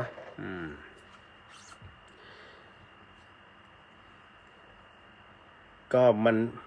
ไม่ได้เหนือความคาดหมาย นะผมถูกหลายๆท่านมองเป็นตัวประหลาดอยู่เรื่อยๆนะครับหลายๆคนนะครับแล้วก็หลายๆคนก็ส่งข้อความมาว่าอยากเรียนอยากเห็นอยากรู้นะในส่วนของในเรื่องของสัพพวิญญาณผมก็จะบอกนะว่าน้องๆครับคุณผู้ฟังครับ ในเรื่องของสมาธินั้นเราเรียนเอาไว้ดีแล้วนะฮะเราเรียนสมาธิเพื่อเอาไว้นะสำหรับตัวเรานะให้พิจารณานะในเรื่องของกายในเรื่องของจิตของเราจะดีกว่าอย่าไปเรียนเพื่อที่จะติดต่อกับอีกหนึ่งโลกสื่อวิญญาณนะครับอันนี้มันเขาเรียกว่าเป็นแค่ผลเขาเรียกเป็นผลพลอยได้การที่ท่านอยากจะสัมผัสนะฮะก็เห็นหลายๆที่พยายามเมคขึ้นมานะฮะแล้วก็บอกว่าเจอสิ่งนั้นสิ่งนี้เนี่ยผมเชื่อว่าท่านไม่ได้เจอและที่สำคัญก็คือว่าแต่ก็เชื่อว่าไม่นานท่านจะเจอนะฮะแต่ท่านเจอเนี่ยในสิ่งที่ท่านต้องเจอตลอดไปนะฮะเพราะฉะนั้นการเจอเนี่ยท่านหนีไม่พ้นไม่มีใครหนีพ้นแล้วก็ได้เจอแน่ๆนะทั้งหมดทั้งมวลแต่ถ้าเรายังเป็นแบบนี้ฮะเราเป็นปุถุชนคนธรรมดาผมแนะนำว่าอย่าเจอดีกว่าเพราะว่าถ้าเจอแล้วมันเหมือนกับท่านอยากขับรถแต่พอขับไปแล้วไม่อยากขับรถเพราะรถมันติดออกไปตรงไหนก็ติดขับไม่ดีก็โดนใบสั่งมันก็เลยรู้สึกเซ็งไม่อยากแต่ถ้าเจอสัพพวิญญาณท่านทำแบบนั้นไม่ได้ฮะถ้าท่านเจอเขาแล้วท่านไม่ให้ ท่านอาจจะแย่เพราะเขารู้ว่าท่านสื่อถึงเขาได้แล้วดังนั้นถึงได้บอกว่ามันเหมือนกับคนในอยากออกคนนอกอยากเข้านะฮะก็เหมือนผมคนกรุงเทพผมไปอยู่ที่เชียงใหม่ผมมีความสุขกับจังหวัดเชียงใหม่พี่สาวบอกว่ากลับมาอยู่บ้านเราเถอะนะฮะเนี่ยเยอะแยะมีอะไรให้เรานะฮะมากมายนะครับแต่ผมไม่เอาผมก็นะอย่างเมื่อวานเนี้ยเขาชวนผมไม่เอาผมก็บอกผมใช้ชีวิตอยู่กรุงเทพไม่ได้แล้วกรุงเทพมันเป็นเมืองแออัดมันเป็นเมืองแห่งการแข่งขันแล้วมันยากที่จะทำให้จิตของเราเนี่ยมันสงบนะฮะถามว่ามันจะบริสุทธิ์ได้ไหมมันทำได้แต่มันทำยากเพราะฉะนั้นในเมื่อเรามองเห็นอนาคตแล้วว่าถ้าอยู่เนี่ยจิตไม่สงบแน่ๆอยู่เชียงใหม่ดีกว่าผมก็เลยบอกนะเดี๋ยวเอาไว้ถ้าพอจะมีปัจจัยเล็กน้อยผมอยากจะหาที่สัก100 ตารางวาอย่างเงี้ยฮะให้มีที่สำหรับตัวเองเนี่ยได้พำนักอาศัยล่าสุดไปเจอในข่าวเมื่อกี้ฮะก่อนเข้าตรงเนี้ยปปชนะหรือปปงเนี่ยผมจำไม่ได้แล้ว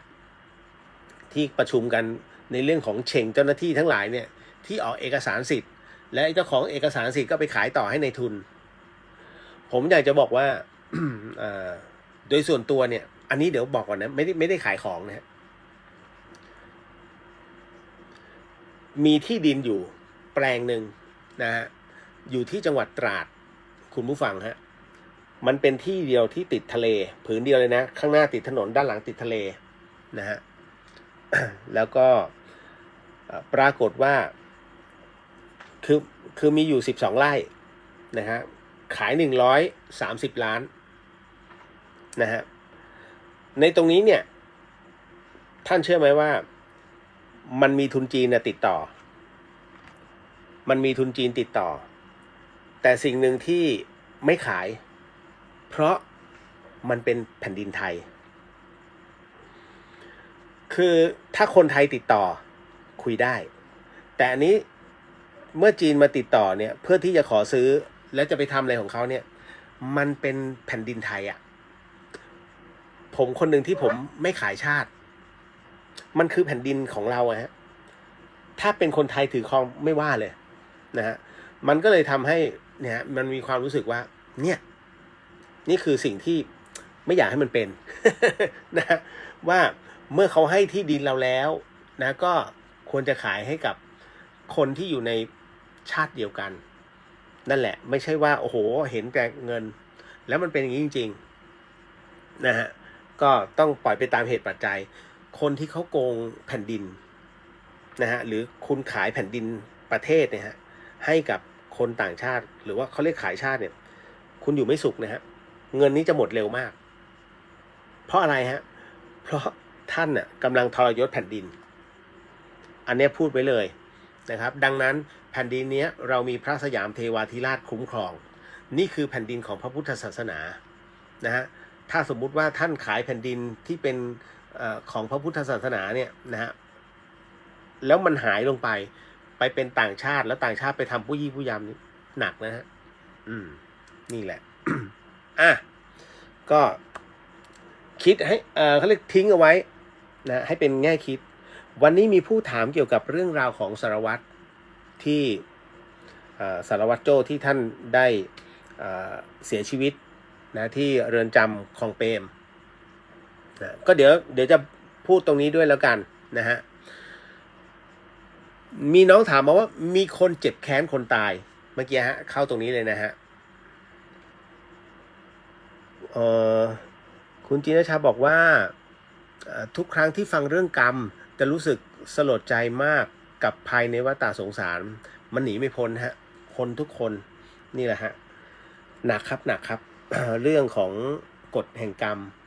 นะซึ่งพระเจ้าตรัสอยู่แล้วกรรมใครกรรมมันแม้ท่านคือผู้ที่เป็นพระผู้ทรงสัพพันธ์อยู่รับรู้ทั้งหมดพระพุทธเจ้าเนี่ยท่านย้อนอดีตชาติตัวเองได้เรียกว่าอัปปมาโนฮะเป็นอินฟินิตี้เลยรู้เลยว่าท่านมาแบบไหนสมัยก่อนเป็นไงอะไรยังไงนะฮะแต่ท่านถึงได้บอกว่าแม้ท่านจะเป็นผู้ทรงสัพพันธ์อยู่ท่านก็ช่วยคนอื่นไม่ได้ของใครของมันนะฮะ มีคนเจ็บแค้นคนตายจึงเอาเสื้อผ้าเข้ามาเผาบ้างนะฮะกระทืบบ้างแช่งบ้างแบบนี้นั้นเป็นการสร้างกรรมไหมคะเพราะเขาไม่ได้กระทำกับคนตายคุณผู้ฟังครับท่านคิดว่ากรรมมันเกิดไหมนะฮะสมมุติว่าเป็นญาติกันสมมุตินะสมมุติในกอเป็นญาติกันในขอสนิทกันเอาง่ายๆไปมาหาสู่กันวันหนึ่งเกิดแค้นเรียกว่าผีไม่เผาเงาไม่เหยียบปรากฏว่าในกอตายในขอทั้งที่ในขอไม่ได้เป็นคนฆ่านะเขาอาจจะตายตามธรรมชาติหรืออะไรก็แล้วแต่เขาตายไม่ใช่ฝีมือในขอไหนๆก็ไหนๆแล้วนี่เสื้อมันนี่มันเคยให้เรานี่เสื้อมึงใช่ไหมวางลงนะกระทืบแช่งไปด้วยจุดไฟเผานะฮะอันที่หนึ่งเคยเป็นเสื้อของเขาที่ให้แต่เราไม่เคยใส่นะฮะเพราะฉะนั้นไม่ใช่อดินาไม่ได้ขโมยอันนี้ยกตัวอย่างให้ฟังกรณีนี้พอมันเกิดขึ้นแล้วน้องถามมาว่าแบบนี้กรรมมันเกิดไหมคะคุณผู้ฟังครับต้องบอกก่อนฮะกรรมเนี่ยมันเกิดด้วยกัน3อย่างนะฮะ1กายกรรมกระทำเขาไหมไม่ได้กระทำนี่ถูกไหมฮะ2มโนกรรมความคิดเคยคิดจะฆ่าเขาไหมนะหรือถอดจิตไปกระทืบมันวิญญาณมันนะถ้าคุณคิดถึงขนาดต้องทำลายวิญญาณเขาเนี่ยถามว่ากรรมเกิดไหมกรรมเกิดกับใครเกิดกับเราฮะใจคุณมันร้อนรนนะฮะแต่กรรมมันไม่ได้เกิดกับวิญญาณโดยแท้ถูกไหมฮะอันที่2วจีกรรมเกิดไหมนี่ไงตรงนี้แหละฮะตัววจีกรรมที่เกิดจากการสาปแช่งเกิดกับตัวเราด้วยท่านทำไปเรียบร้อยแล้วฮะตัวนี้กรรมสำเร็จแล้วนะจะได้พุทธจะได้เกิดจุดไฟเผามันเนี่ยจุดไฟเห็นไหมฮะเพราะฉะนั้นมันอยู่ที่เจตนานะครับด้วยตรงนี้ท่านมีเจตนา 100% ในการสาปแช่งแล้วก็เอาชุดของเขานะที่เคยเอามาเนี่ยนะฮะเอามากระทืบเอามาแช่งนะแล้วก็จุดไฟเผาแม้เราไม่ได้เป็นคนฆ่าแต่แรงอาฆาตแรงพยาบาทมันเกิดขึ้นผมถามว่ามันมีประโยชน์ตรงไหนฮะจริงๆแล้วเนี่ยเกมเนี่ยฮะเกมชีวิตมันควรจะจบตั้งแต่เขาตายลงเมื่อตายแล้วโอเคเอาโหสิเพราะอะไรเพราะกูแช่งมึงทุกวันถูกไหมคนมันแค้นเนี่ยเมื่อไหร่จะตายพอตายแล้วจบไง ไม่เขาตายเราก็ตายนี่คือจบแต่ตายแล้วยังคิดว่าแค้นมากเกินไปผมถามว่าทั้งชีวิตเนี่ยฮะคนเราเนี่ยอยู่ได้เกิน100 ปีไหมฮะนะฮะเพราะฉะนั้นในเมื่อคนเราเนี่ยน้อยมากที่อยู่เกิน100 ปีชีวิตมันสั้นนะคุณท่านลองคิดดูท่านจะโกรธกันไปทำไมผมเนี่ยนะครอบครัวภาวิไลสายหนึ่งภาวิไลมี2 สายสายของผมเนี่ยมีด้วยกัน5 คนนะลุงน้าเนี่ยมีด้วยกัน5 คน5 คนเนี่ยถูกกันอยู่แค่2 บ้านที่เหลือตีกันหมดเลยฮะเรื่องสมบัตินี่ก็ต้องยอมรับเรียกว่าผีไม่เผาเงาไม่เลี้ยงเจอมาหมดแล้วนะฮะพวกนี้แต่ผมอะ เป็นคนที่บอกหลังจากที่ได้อยู่กับหลวงพี่ภาสกร1 ปีครึ่งนะฮะเราจะโกรธกันอีกนานไหมอายุก็เยอะกันแล้วยังไงพวกนี้ก็ตายแล้วทำไมเราไม่เฮ้ยเป็นพี่เป็นน้องกันเราเป็นลูกพี่ลูกน้องกันน่ะมันหนักขนาดแบบเฮ้ยเราต้องมาฆ่ากันเหรอนะถ้าเขาบอกใช่มันต้องตายไปข้างหนึ่งก็เลยต้องถามเราก็ต้องหาเหตุไงทำไมเหรออะไรมันทำให้แค้นขนาดนี้เรื่องสมบัติเหรอต้องเท่าไหร่ถึงจะได้ต้องเท่าไหร่ถึงจะพอ นั่นน่ะอ๋อก็แกเอาที่ผืนนั้นไปนี่เพราะฉะนั้นเนี่ยฉันอยากได้ผืนนี้ไม่พอใจใช่ไหมถ้าอย่างนี้เอาไหมเราเอาที่ดินทุกคนมาแล้วเรามาขายแบ่งเงินกันทั้งหมดเอาไหม คือมันต้องหาทางออกอารมุ่มอร่วย แล้วท้ายที่สุดเนี่ยท่านเชื่อไหมผมมันประสานหมดเลยจนทุกคนเกิดมาคุยกันอีกรอบหนึ่งแล้วก็ดีกันมาถึงทุกวันนี้เพราะว่าทุกคนเริ่มแก่ตัวลงผมก็จะบอกเนี่ย เนี่ยคือมันโกรธกันไปมันไร้ประโยชน์ไงฮะโกรธก็แค่แกล้งกันแล้วถามว่าไอ้คนแกล้งมีความสุขไหมไอ้คนถูกแกล้งมีความสุขไหมมันไม่มีความสุขเอาความสุขตัวไหนท่านเอาความทุกข์มาเป็นความสุขเหรอหลอกตัวเองนะฮะอันนี้ก็ฝากถึงคนที่มีความแค้นด้วยท่านจะแค้นเขาเนี่ยท่านนอนหลับไหมฮะท่านต้องหาวิธีแกล้งเขาหาช่วงเวลาสาปแช่งเขาเพื่อมันมีความสุขเหรอฮะในเรื่องของการสาปแช่งคนท่านเอาความเขาเรียกเอาพลังลบมาเป็นความสุข ลองคิดใหม่นะแสดงว่าท่านไม่เคยนอนหลับเต็มตานี่นะเพราะฉะนั้นนะตอนนี้คำตอบคือตัวกรรมเนี่ยเกิดจากวจีกรรมนะฮะแม้ท่านไม่ได้ทำเขาตายแต่วจีที่ท่านสาปแช่งแล้วก็ในการจุดไฟเผาเนี่ยมันเกิดขึ้นแล้วโทษมันน้อยกว่าตัวกรรมที่มันย้อนกลับมาเนี่ยมันน้อยกว่าในส่วนของมโนกรรมในส่วนของกายกรรมในเรื่องของการกระทำนะฮะ ทำไมจึงต้องรัดร่างคนตายก่อนใส่โลงคะจริงๆเนี่ยเราชาวพุทธนะฮะต้องบอกว่ามันหลายเรื่องเนี่ยมันมีที่มาที่ไปแต่เรื่องหนึ่งซึ่งขนบธรรมเนียมไทยของเราเนี่ยมันฝากเอาไว้แต่โบราณนั่นคือปริศนาธรรมซึ่งปริศนาธรรมตัวเนี้ยไม่ได้เกิดขึ้นสมัยพระพุทธเจ้านะฮะไม่มีไม่มีนะฮะ ไม่มีต้องมานั่งพนมมืออะไรไม่นอนพนมมือนะฮะต้องมามีหม้อดินมาทุบไม่มีไทยแลนด์เท่านั้นไทยแลนด์ only เลยคือกรณีที่เขาต้องมัดร่างคนตายเนี่ยนะฮะไอ้ที่มัด3 ป้องนะฮะเขาเรียกมัดบ่วงนะก็คือมัดตราสังนั่นแหละ นะคือมัดตราสังตัวเนี้ยเขาจะมัด1 คอ 2 มือ 3 เท้าถูกไหมคอนี่คืออะไรลูกนะฮะบ่วงเนี่ย บ่วงที่1คือลูกไม่ให้มีบ่วงแต่ต้องผูกไว้ไม่งั้นเดี๋ยวนะบ่วงที่2ก็คือมือมันทำอะไรล่ะทำงานแล้วรับตังค์เพราะฉะนั้นบ่วงที่2ที่มือเนี่ยที่มัดคือเงินนะที่บ่วงที่เป็นที่ประจักษ์ของทุกคนไปเรื่อย3มัดเท้าเพื่ออะไรบ่วงที่3นั้นหมายถึงคนรักไม่สามีก็ภรรยานี่คือบ่วงของเรามันคือบ่วงชีวิตมันคือกุศโลบายทางธรรมซึ่งไม่มีใครบอกผมถามว่าทุกคนเนี่ยบอกไหมไม่มีฮะมัดไปผมยังจำได้เลยนะงานหลวงพี่ภาสกรเนี่ยวัดมกุฎกษัตริย์เจ้าหน้าที่มัดมือหลวงพี่นี่ถ้าเป็นสายหลวงปู่มั่นหรือถ้าเป็นรุ่นหลวงปู่มั่นเนี่ยโดนด่าหมดเลยนะซึ่งบังเอิญผมไม่ใช่ญาติโดยตรงหลวงพี่ภาสกรไม่สามารถนะฮะ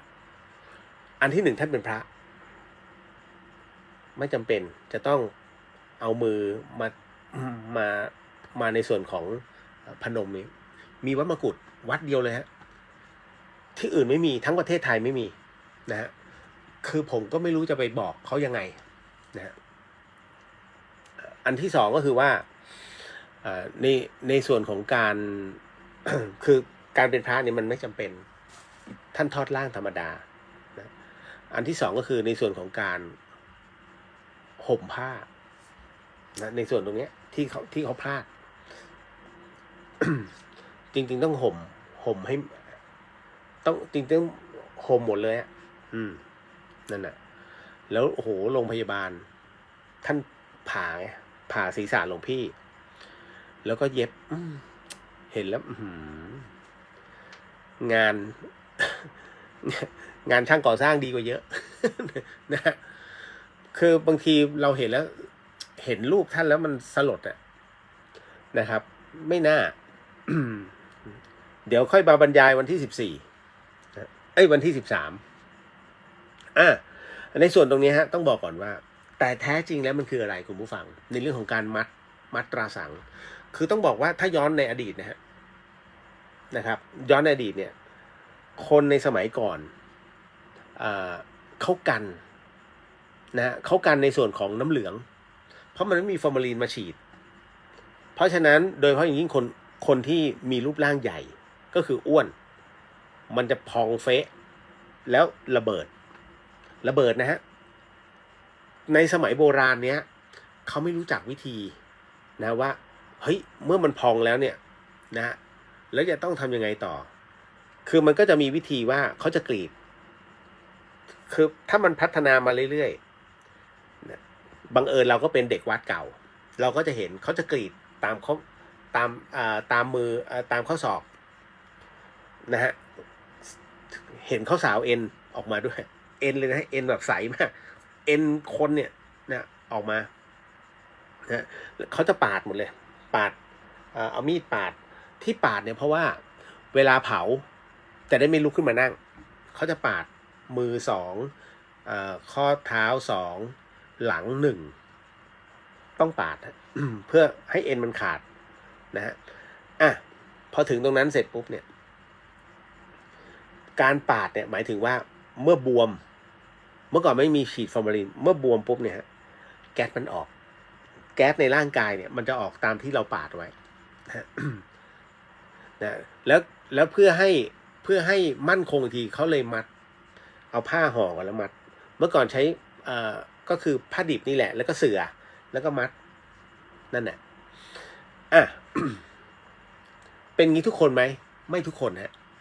ถ้าเป็นเจ้าขุนมูลนายตั้งแต่กษัตริย์ลงมาเจ้าขุนมูลนายสมัยก่อนเลยโบราณนู่นเลยนะอย่างสมเด็จพระนเรศวรเนี่ยฮะเขาก็จะมีวิธีการถนอมพระศพคือในสมัยสมเด็จพระนเรศนั้นใช้วิธีการกรอกน้ำผึ้งมันจะไปเคลือบหมดเลยนะเดี๋ยวกรอกเข้าปากเนี่ยฮะไม่มีมาผ่านะฮะไม่ได้นะจริงๆเนี่ยห้ามสัมผัสบุคคลธรรมดาเนี่ยห้ามสัมผัสเนื้อตัวของกษัตริย์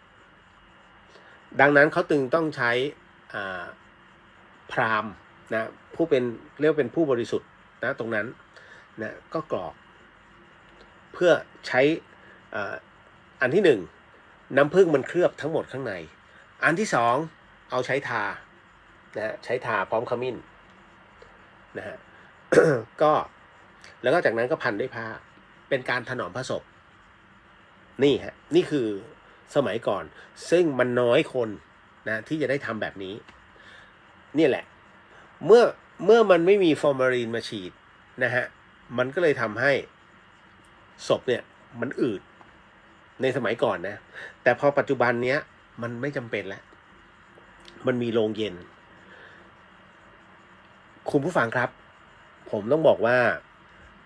ทุกสิ่งนั้นมันไม่แน่ไม่นอนอันนึงเนี่ยที่ผมอยากจะเตือนเอาไว้ถ้าท่านไม่อยากเสียเงินนะฮะกรณีตรงที่เกิดมีผู้วายชนเกิดขึ้นอย่างคาดไม่ถึงที่บ้านสิ่งแรกที่ท่านบอกโรงพยาบาลเลยนะไม่ฉีดฟอร์มาลีนค่ะอย่าฉีดนะฮะ อย่าฉีดเพราะถ้าฉีดท่านเสีย2,000 ถึง 2,500ดีไม่ดี 4,000เพื่อผมไม่เข้าใจท่านจะสวดกี่วันบางคนคืนเดียวไม่ต้องฉีดแต่บังเอิญเป็นนโยบายเหรอ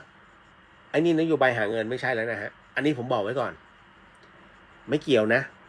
มันไม่มีกฎหมายข้อไหนที่ต้องใช้ศพต้องฉีดฟอร์มาลีนไม่เกี่ยวนะฮะมันคือความต้องการของญาติต้องแจ้งก่อนนะฮะเพราะไม่งั้นเขาฉีดให้แล้วท่านจะเสียเงินฟรี อันที่2ปัจจุบันนี้มันมีโรงเย็นก็คือการรักษาสภาพศพแล้วนะฮะเพราะฉะนั้นคำนวณให้ดีนะครับอันที่3ก็คือว่าถ้าศพไม่ได้ขึ้นอืดนะครับอย่าฉีดแต่ถ้าขึ้นอืดฉีดเถอะนะเพื่อรักษาสภาพไม่งั้นเดี๋ยวแตกโพเพนะฮะแช่เย็นก็เอาไม่อยู่นะฮะมันจะเหม็นเน่ากรณีศพขึ้นอืดนะแต่ถ้าศพที่เสียชีวิตลงใหม่ๆอย่าท่านเป็นเหยื่อแล้วพวกเนี้ยผมใช้คำว่าพวกนี้เพราะว่าอะไรมันไม่ใช่เฉพาะที่โรงพยาบาลอย่างเดียวมันมีหน่วยงานอื่นๆที่เข้าไปวุ่นวาย ฉีดไหม2,500นะฮะต้องฉีดนะครับพี่ต้องฉีดนะครับเพราะไม่ฉีดไม่ได้นะฮะมันต้องรักษาอย่านะฮะเขาจะใช้ตอนที่เราตั้งตัวไม่ทันเพิ่งกำลังเสียตกใจกับคนในบ้านที่เสียเป็นเหยื่อผมเจอ มาหลายรายแล้วผมพยายามจะบอกผมก็บอกทุกๆครั้งในรายการนะว่าเฮ้ยอย่าไปเป็นเหยื่อเขาแต่เชื่อไหมเมื่อถึงเวลาจริงๆแล้วเนี่ยมันตกใจมันคิดไม่ได้ทำเลยนั่นแหละฮะมันก็จะไปตรงนั้นนะทุกอย่างคือจังหวะและการค้าอันนี้เก็ตนะฮะว่าทำไมเขาถึงต้องมัดมันเป็นกุศโลบายอย่างเช่นทูบเนี่ยฮะที่ทูบเนี่ยหนึ่งก้านถึงคนตายถึงเหรอผมถามถึงว่าเรื่องทูบเนี่ยผมก็พูดมาตั้งนานแล้วว่ามันเกิดในประเทศจีนนะฮะแล้วจากนั้นเนี่ยแล้วก็มาถึงอียิปต์2ประเทศนี้ก็ขับเคี่ยวกันอันนี้เรื่องของการจุดกำยานนะแล้วก็มาเป็นทูบแล้วก็มาจุดตรงนี้แล้วคนไทยก็มาตั้งเป็นกุศโลบายทางธรรมนะฮะก็หมายถึงว่าทูบนั้นเนี่ยทูบ1 ดอกเมื่อจุดแล้วก็เหมือนกับประกายชีวิตชีวิตของเรานั้นได้เริ่มต้นขึ้นแล้วเมื่อเราจุดไฟบนทูบหลังจากนั้นในขณะที่ทูบลามลงมานะมาเรื่อยๆนั่นคือช่วงเวลาหนึ่งของชีวิตที่กำลังเราใช้ชีวิตอยู่และท้ายที่สุดของชีวิตนั่นก็คือว่าไฟที่กำลังเปล่งประกายอยู่นั้นเริ่มมอดลงเมื่อถึงก้านทูบและดับลงนั่นหมายถึงว่าทุกชีวิตก็ต้องตายลงเช่นกันจบฮะกุศโลบายทางธรรมเห็นไหมมีใครบอกไหมไม่มีมันหายหมดแล้วฮะมีพระบางที่เท่านั้นเองฮะพระคุณเจ้าบางที่ที่อธิบายให้โยมฟังยกเว้นว่าตอนที่ตอนเผาเสร็จแล้วจริงๆเนี่ยไอ้เงินที่เขาใส่ไว้ในโรงอะที่บอกมาใส่ซื้อที่มานี่พานเนี่ยมาเนี่ยใครจะซื้อที่คนตายโอ้ใส่ใหญ่เลยเพื่อคนตายจริงเหรอผมถามจริงเหรอรู้ได้ไงว่าเขาซื้อได้ จริงๆเนี่ยเขาใส่กันแค่ไม่เหรียญบาทก็เหรียญ10 บาทไม่เหรียญ10 บาทก็แหวน1 วงแค่นั้นเลยฮะทำไมล่ะทำไมจึงเป็นเช่นนั้นมันแค่กุศโลบายทางธรรมไม่ใช่ซื้อที่คือบางคนคิดไม่ทันช่วยใส่หน่อยช่วยใส่ลูกฉันหน่อยมีเท่าไหร่เอาใส่เรียบร้อยเสร็จเจ้าหน้าที่ ผมไม่ได้ตัดทางทำมาหากินของท่านนะฮะเจ้าหน้าที่ทั้งหลายเจ้าหน้าที่ตามวัดนะแต่ผมกำลังพูดความจริงให้เขาได้ตัดสินใจคือถ้ามันเป็นความสบายใจของเจ้าภาพก็ทำไปเถอะนะมันซื้อไม่ได้100%ฮะถ้าซื้อได้เนี่ยผมจะทำไว้ก่อนเลยกูซื้อที่สำหรับกูก่อนเลยก่อนตายตอนนี้กำลังมีเงินเอาไปทำเลยซื้อให้หน่อยเนี่ยโฉนดก็ไม่มีนะฮะแต่ซื้อที่ให้คนตายเนี่ยเพราะฉะนั้นเมื่อเราคิดไม่ทันก็อย่าเพิ่งคอยตามเขาแค่นั้นเองนะฮะ เก็ตนะต่อมาอันนี้ความทุกข์ของหลายๆคนมากเลยครับพี่เลียวยายหนูแกเป็นลมในตอนที่ซ้อนมอเตอร์ไซค์น้องแล้วหัวแกฟาดพื้นเมื่อวานนี้แล้ววันนี้ตอนบ่ายแกหลับตายไปเลยอันนี้แกตายแบบไหนคะดีหรือไม่ดีน่าคิดมากนะฮะเรื่องนี้นะครับน่าคิดมากพี่สุสวัสดีน้องเลียวตื่นขึ้นมาทักทายครับนอนต่อเลยพี่ นะผมยังไม่มั่นใจว่าจะได้ไปตรังนะฮะคืออย่างนี้ฮะก็ต้องบอกก่อนว่าเรื่องของคุณยายเนี่ยฮะเอาจริงนะเรื่องเนี้ยน้องเขาส่งมาให้ผมอะเมื่อช่วงหัวค่ำตอนอยู่งานขาวดำแล้วคราวนี้มันทำให้ผมย้อนกลับไปภาพเก่าภาพตอนที่ผมตายแล้วฟื้นอะแล้วอารมณ์นี้เลยฮะขนลุกเลย คือคุณป้าท่านหนึ่งเหมือนกันแกหกล้มแกเป็นแม่ค้าแล้วแก เห็นน้องเห็นลูกบอกว่าหกล้มแล้วหัวฟาดพื้นที่บ้านลื่นหัวฟาดพื้นแล้วแกก็ไม่ยอมหาหมอก็ใช้ชีวิตอยู่กับลูกเนี่ย2 วันแล้ววันที่3แกรู้สึกวันที่2แหละช่วงค่ำๆแกรู้สึกปวดหัวแกปวดหัวหนักมากเลยต้องมาส่งโรงพยาบาลคือโรงพยาบาลที่ผมอยู่นั่นแหละตอนที่ตายแล้วฟื้นแล้วปรากฏว่าผมอยู่ห้อง CCU แล้วห้อง ICU คือเราอยู่ตรงนี้นะแล้วห้อง ICU อยู่เยื้องๆไปคือเรียกว่าแค่กระดกหัวมาก็คือตอนที่ผมอยู่ห้อง CCU เนี่ยเป็นห้องดูอาการเนี่ยหมอจัดคนไข้มาอยู่กับผมเนี่ยดีมากคืนแรกเลยตอนที่ตายแล้วฟื้นนะผมปวดหัวมากแล้วปวดแผลมากเขาจึงหยุดยาตรงนั้นเสร็จปุ๊บเนี่ยหันไปทีมีคนไข้คนหนึ่งมานอนมัดมือทั้ง 2 ข้างแล้วก็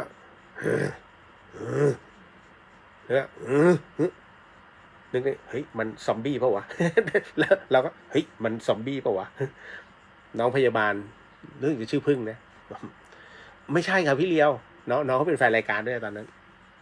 ไม่ใช่ค่ะพอดีคนไข้หลอนยาค่ะเราก็หันไปดูหน้าใช่ไอเนี่ยม้าอารมณ์หลอนยาบ้า นึกมันจะทำอะไรเราไหมแล้วจริงๆฮะพอสักพักตอนดึกเขาคลั่งแล้วเขากระตุกเลยนะคือคนเป็นคลั่งเนี่ยมันหนักมากมันกระตุกจำได้เลยมันกระตุกมือออกจึงขาดพอขาดอีกอันเฮ้ยนึกในใจสวยแล้วมันหลุดแล้วทำไงแล้ว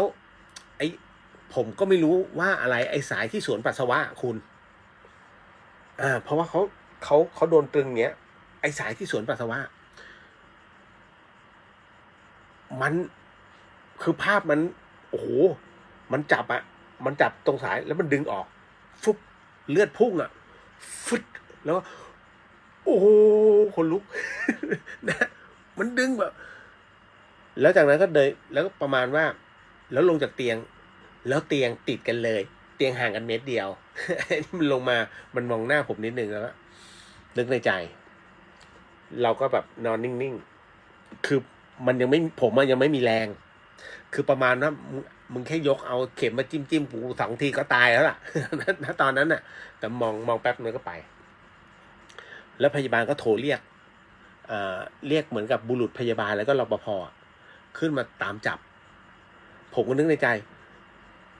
บอกถ้าจับแล้วอย่าเอามาตรงนี้นะนึกในใจอย่าเอามานะ แล้วมันนอนข้างกูอีกนะตายแน่ปรากฏไม่ใช่ฮะพอเขาจับได้เขาล็อกได้รู้สึกจะฉีดยาแล้วก็เอาไปกักไว้ที่ตึกไหนวะนึกคือโล่งอันนั้นคืนแรกพอคืนที่2ก็มาเจอคุณป้าคนนี้ก็มาอยู่ในห้อง ICU นะเสร็จปุ๊บมันเป็นครั้งแรกที่ผมมีความรู้สึกว่าผมเห็นวิญญาณแบบจะปกติแบบแค่สัมผัสแต่อันเนี้ยพอเข้าไปที่ห้อง ICU เสร็จปุ๊บเนี่ย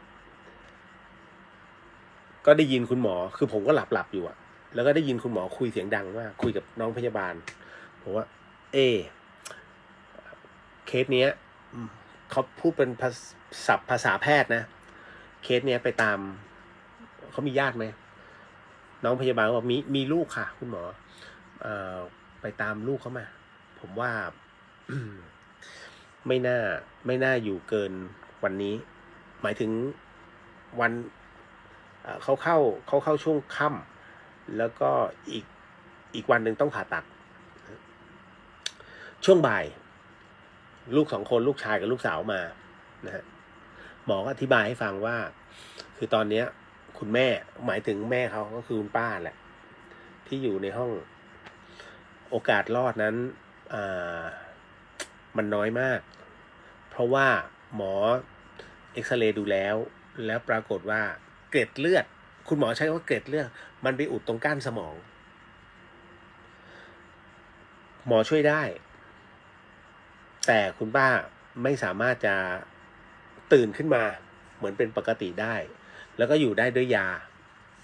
แค่นั้นเลยนะอยู่ได้ด้วยสายต่างๆซึ่งมันจะมีค่าใช้จ่ายคุณผู้ฟังครับ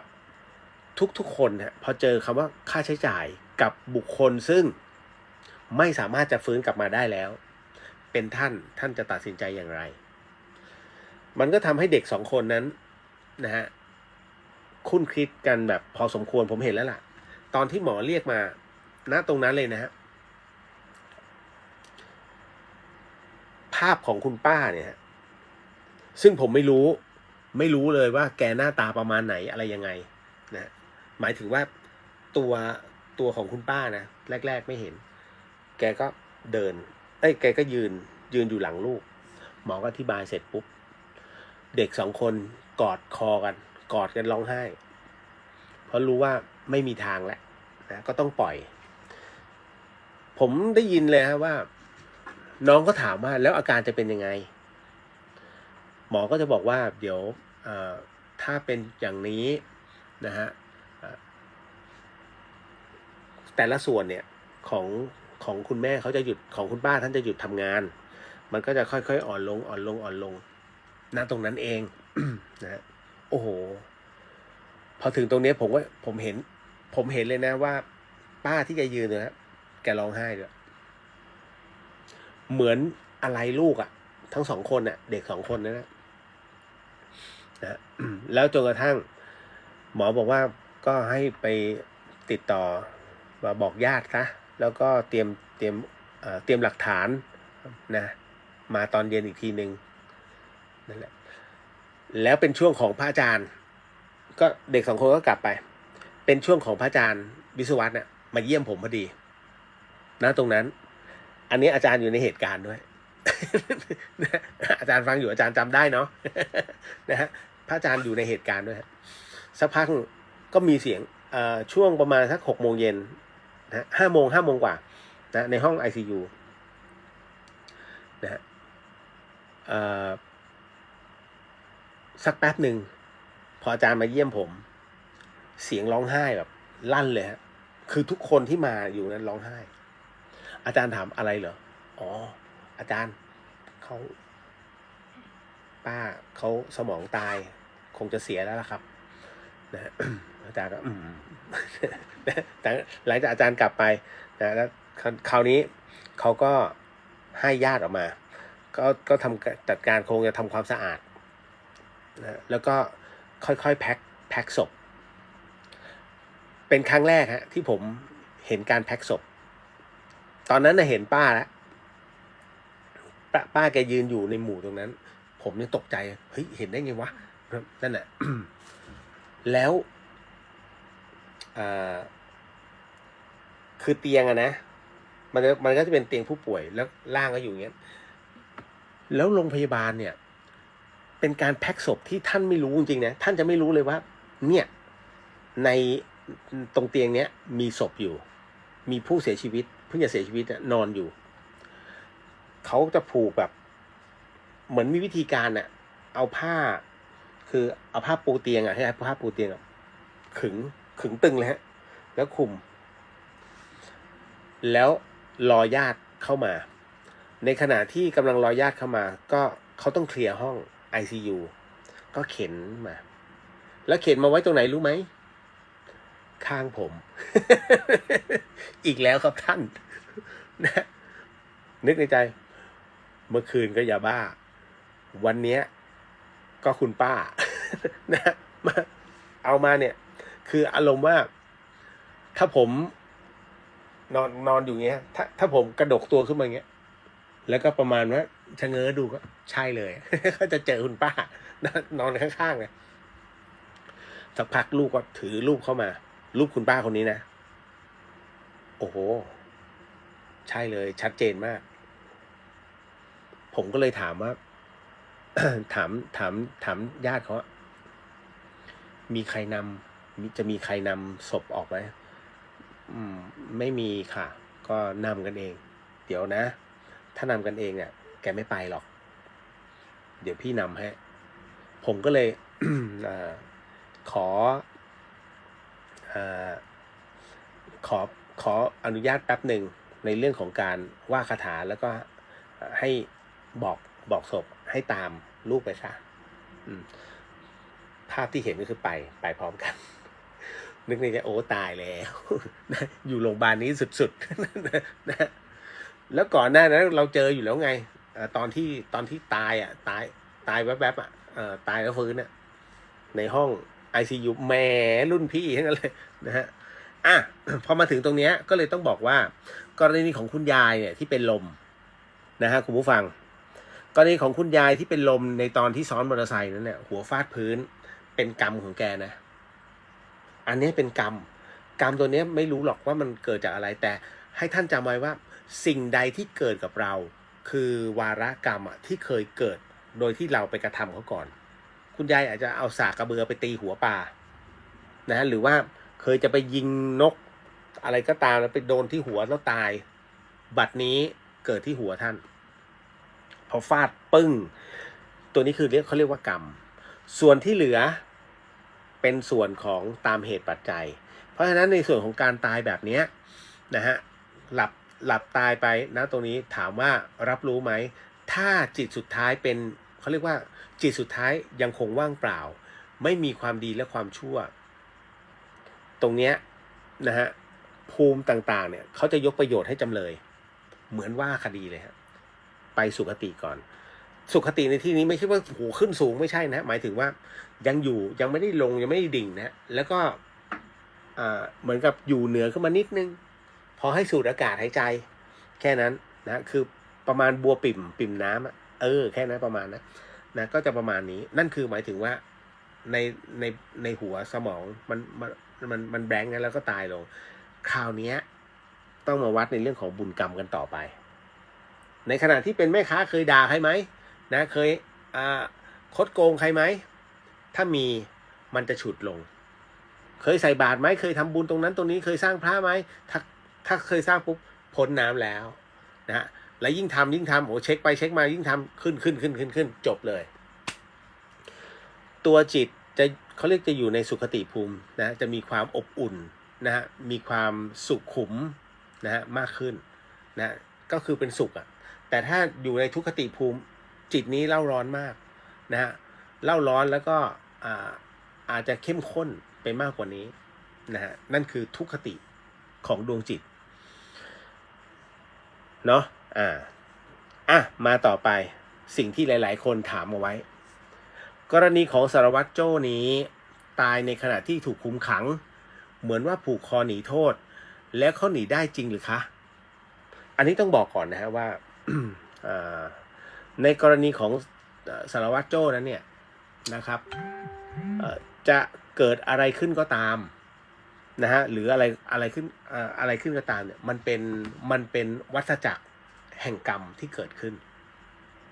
อย่าลืมนะฮะว่าก่อนหน้านั้นเนี่ยสารวัตรโจ้นะครับท่านทำกรรมตัวไหนเอาไว้บัดนี้กรรมตัวนั้นเนี่ยตามมาในรูปแบบใกล้เคียงกันมากแต่อันเนี้ย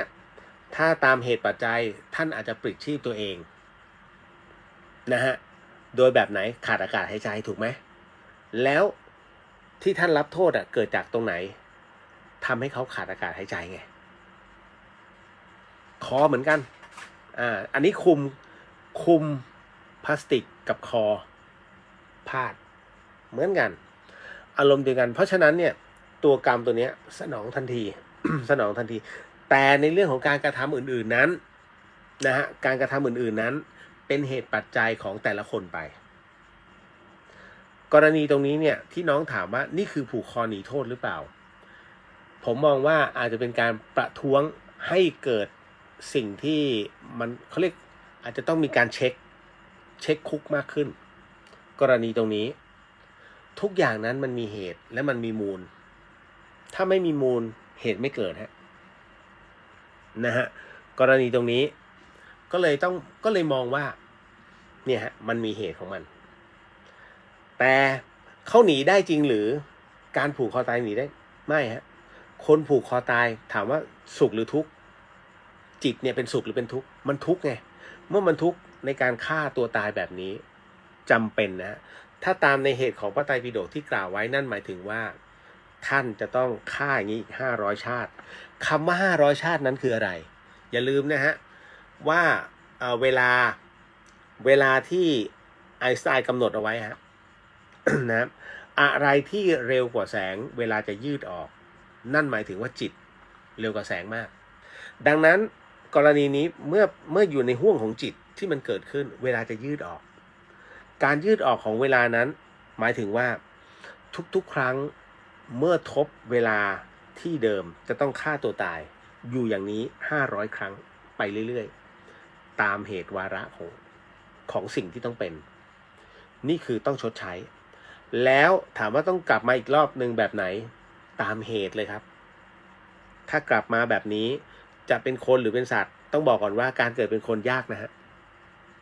ยากมากนะครับมันก็เหมือนกับทำบ่วงเอาไว้กลางมหาสมุทรแล้วมีเต่าตัวหนึ่งโผล่ขึ้นมาแล้วอยู่ตรงนั้นพอดีนั่นนะฮะมหาสมุทรอันกว้างใหญ่นะฮะมีเต่าตะหนุตัวหนึ่งเนี่ยนะฮะอยู่ๆว่ายขึ้นมาหายใจแล้วถ้ามันเอาขึ้นมาแล้วหายใจปุ๊บแล้วมันตรงบ่วงนั้นพอดีนั่นแหละการเกิดของคนคนนั้นก็หนีได้หรือไม่ได้ผมมารู้แต่พูดไม่ได้ นะครับ แล้วก็ณตรงนี้ต้องตามเหตุฮะทำไมพระญี่ปุ่นจึงมีภรรยาได้ครับ สงสัยไหมฮะทำไมพระญี่ปุ่นจึงมีภรรยาได้จะบอกว่าพระญี่ปุ่นนั้นมีภรรยาได้จริงเหรอเขาเป็นแบบไหนเขาเป็นแบบเซนนะฮะเซนก็จะแยกเหมือนกันนะครับ เป็นแบบถือพรหมจรรย์กับไม่ได้ถือพรหมจรรย์นะการถือพรหมจรรย์นะครับอันเนี้ยเขาไม่แต่งงานแต่ถ้าไม่ถือพรหมจรรย์เนี่ยเขาก็สบายๆก็เหมือนทั่วๆไปก็เหมือนกับลามะบางพวกซึ่งสามารถแต่งงานได้นะฮะเพราะฉะนั้นการถือพรหมจรรย์เนี่ยถือได้ว่าเป้าหมายคือพระนิพพานนะครับแต่ถ้าไม่ถือพรหมจรรย์เต็มที่นะครับก็ยังไม่ได้เป็นพรหมนะฮะก็ยังแค่อยู่ในห่วงของสวรรค์เป็นพรหมไม่ได้ยังตัดกามไม่ได้นะฮะเป็นได้ฮะทำได้สำหรับภรรยานะก่อนเผาศพทำไมเขาต้องโปรยทานกันด้วยครับเดี๋ยวนะเผาศพอ่ะจริงๆแล้วเขาไม่โปรยทานไปดูที่ไหนเขามีแต่งานบวชแล้วโปรยทาน แต่จริงๆถามว่ามันมีไหมมันก็มีบางที่ฮะงานบางงานก็คือเหมือนกับคิดว่าให้น้องเนนเนี่ยโปรยทานงานศพถือว่าเป็นการสละทานเนี้ยให้กับผู้วายชนแต่การโปรยทานในงานบวชนั่นหมายถึงว่าทรัพย์สินของเราที่มีอยู่ฉันไม่เอาแล้วฉันสละอ้าวใครอยากได้ก็เอาไปโปรยไปแต่ไม่ใช่สมัยปัจจุบันนะที่ยิงขึ้นไปโอ้ยนี่นะเป็นแบงค์เป็นไม่ใช่อันนี้เขาเรียกหน้าใหญ่แล้วคุณรู้ไหมการโปรยทานนั้นให้ใครต้องบอกก่อนทานนั้นให้ใคร ถ้าท่านไปรับตรงนั้นแล้วก็เก็บไว้ใช้เองนะอันนี้เขาเรียกเปรตรับแต่ถ้าท่านเก็บมาร่วมสนุกเก็บมาท่านทำบุญท่านได้มาแล้วทำบุญเจ้าค่ะทำบุญเจ้าค่ะอันนี้บุญนะอันนี้คือทานแห่งบุญแต่ถ้าเอามาแล้วใช้เองอันนี้ทานแห่งเปรตอยากได้ไงอยากได้แล้วเขาโปรยทานเนี่ยเขาโปรยให้ใครล่ะอย่าลืมเรื่องของประเพณีชิงเปรตนะฮะคนจะแต่งเป็นผีแล้วไปเอาขอยอมเป็นเปรตเหมือนกันนะครับเพราะนั้นก่อนเผาศพเนี่ยทำไมเขาต้องโปรยทานจริงๆแล้วคนที่โปรยเป็นเนนหรือว่าเป็นเนนหรือว่าพระที่ท่านบวชหน้าไฟแต่ส่วนใหญ่เป็นเนนสามเณรที่บวชหน้าไฟนะแล้วโปรยให้เป็นตัวแทนของผู้วายชนแค่นั้นเลยไม่ได้มีอะไรไปมากกว่านั้นเนาะ ต่อไปที่วัดบ้านผมมีคนมาตัดเอาตะแกรงเผาเหล็กอะไรตะแกรงเตาเผาไปตอนนี้ต้องปิดซ่อมอยากทราบว่าตะแกรงเตาเผามันขลังจริงหรือครับเขาสงสัยว่าจะเอาไปทำเครื่องรางใครเอาไปก็ซวยนะอันที่หนึ่งรับของโจร นะฮะอันที่สองถามว่าการเผาเนี่ยนะตรงเนี้ยการเผาเนี่ยฮะเขาต้องการเผาร่างนะเพื่อเอากระดูกไปทำบุญนะครับแต่พอท่านไปทำลายเพื่อเอาเหล็กเนี่ยเขาเผาตรงไหนเนี่ยทุกข์ไหมทุกข์ถามว่าซวยไหมท่านก็มาเอารับความทุกข์เข้ามาไงนั่นแหละฮะคนที่เอาเหล็กเตาเผาเนี่ยไปทำเครื่องรางมันไม่ขลังนะฮะท่านกำลังเอาความเศร้าโศกเสียใจของผู้สูญเสียนะฮะเอามาท่านรู้ได้ไงว่าที่เผาเนี่ยนะฮะท่านเอาแค่ความเข้าใจตัวเองว่าอ๋อมันผ่านการเผาหลายศพท่านเอาศพนำแต่ท่านไม่ได้เอาความจริงนำถ้าเอาความจริงนำนั้นหมายถึงว่าคนที่มาตายเนี่ยแล้วมาเข้าเตาเผาในแต่ละคนมันมีทั้งทำดีทำชั่วเป็นพระก็มีนะเพราะฉะนั้นเนี่ยท่านคิดว่ายังไงตกลงมันขังตรงไหนมันแค่เศษวัสดุอันหนึ่งนะซึ่งเช็คพลังเนี่ยนะมันก็แค่เป็นพลังของเท่าทุลีมันไม่ได้ขลังเลยฮะผมถือตำราชนิดไหนแล้วไอ้ประเภทตำรามหาเสน่ห์นะที่แบบโอ้ยเป็นพยงพยันท่านเชื่อไหมผมตกใจมากตอนนั้นยังคุยกับพระอาจารย์กบพระอาจารย์มันมีหนังสือพระอยู่เล่มหนึ่งแล้วผมเปิดข้างในพระอาจารย์ดูดิเฮ้ยมันเอาผ้าปูเตียงในโรงแรมม่านรูดนะซึ่งผ่านการใช้งานมาแล้วมันเอามาทำพยัญชนะมหาเสน่ห์พระอาจารย์กบใส่หน้าเลยอวิชาคนชั่ว ผมก็ว่างั้นบอกบ้าป่ะแต่ถามว่ามันขายเนี่ยมันก็มีคนฉลาดไม่พอนะฮะก็ไปซื้อแล้วเชื้อโรคทั้งนั้น โอ้อะไรก็ไม่รู้ นั่นนะฮะมันก็จะมีประเภทเนี้ยต้องไปคือมันเป็นความเข้าใจแล้วก็อักขระที่ลงแต่ละอัน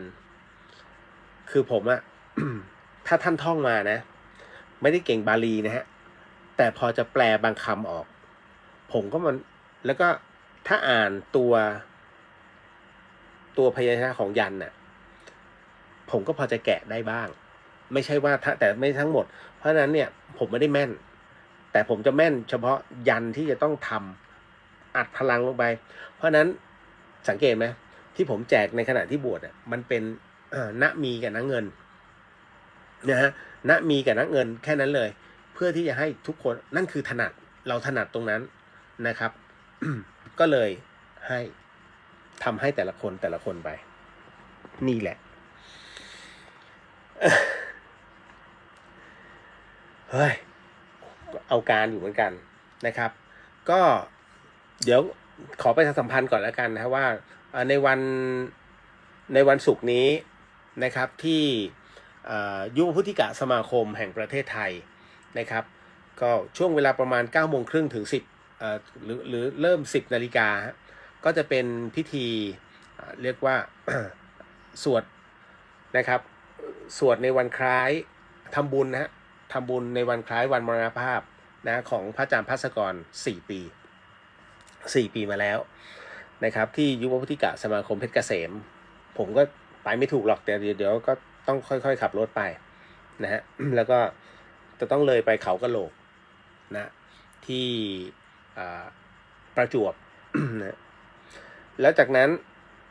นะครับก็จะขึ้นเดินทางกลับสู่เชียงใหม่เพราะยังมีหน้าที่อยู่ที่วัดสายหินพอสมควรฮะยังต้องทำห้องน้ำอยู่เพิ่มเติมอย่าลืมนะฮะท่านทำบุญกับผมไว้แล้วนะ แต่ยังไม่ได้เรียกบุญเพิ่มนะครับเพราะว่าเดี๋ยวต้องดูก่อนว่าจะต้องทำอะไรเพิ่มเติมนะนิดนึงส่วนอย่างอื่นก็ไม่ได้มีอะไรงานบุญก็จะมีของหลวงพี่ติ๊กสายหลวงพ่อชานะแล้วก็ที่ฝางนะครับก็เป็นพระป่าเช่นกันนั้น ต่อท่อประปาจากดอยลงมาเนี่ยประมาณ890เมตรนะครับ890เมตรเพื่อที่จะเอาน้ำมาใช้เพราะมันหน้าร้อนนะครับอันนี้ต้องบอกไว้ก่อนเอาละฮะคุณผู้ฟังก็ถือได้ว่ามาถึงช่วงสุดท้ายนะครับณตอนนี้ก็ขอฝากนะในส่วนของเดอะเฮียแล้วก็งานพระพุทธศาสนาเพราะตอนนี้วัดฝายหินกลายเป็นวัดมหาชนไปแล้วทุกท่านร่วมบุญมาเนี่ยผมจัดการให้หมดแล้วท่านเจ้าอาวาสเป็นพยานได้ นะก็เดี๋ยวขออนุญาตฮะท้ายนี้เรารับพรก่อนนะแล้วก็ค่อยแยกย้ายในส่วนของการกลับไปนอน เพราะพรุ่งนี้ผมก็ต้องไปดูแลคุณแม่เหมือนเดิมนะฮะอย่าลืมคุณผู้หญิงเช็ครักแร้ตัวเองด้วยนะฮะว่าต่อมรูขุมขนเนี่ยไขมันเนี่ยถ้าเริ่มแข็งนิดแค่หัวเข็มหมุดลองปรึกษาผู้เชี่ยวชาญดูก่อนนะว่าจะต้องทำอย่างไรบ้างนะเพราะอนาคตมันจะปูดขึ้นเพราะมันตันรูไขมันมันจะตันก็เนาะอันนี้แจ้งทราบเอาละขอรับพรเด้อสาธุสิทธิกิจจังสิทธิกัมมังสิทธิลาโภนิรันตรังสิทธิเตโชชโยนิจังสิทธิสัพพสิทธิพระวันตุเตก็ขอให้กิจขอให้การงานจงสำเร็จขอให้มีลาภตลอดกาลนานขอให้มีเดชมีอำนาจที่ยั่งยืนขอความสำเร็จทั้งหลายทั้งปวงเหล่านี้จงมีแด่ท่านให้ถึงพระนิพพานในชาติปัจจุบันโดยเร็วพลันเทินสาธุแล้วเจอกันฮะอโหสิกรรม4 ทุ่มของวันพฤหัสนี้ฮะ4 ทุ่มครึ่งครับนะแล้วเดี๋ยวผมเขียนใน Facebook ทีสาธุสวัสดีครับ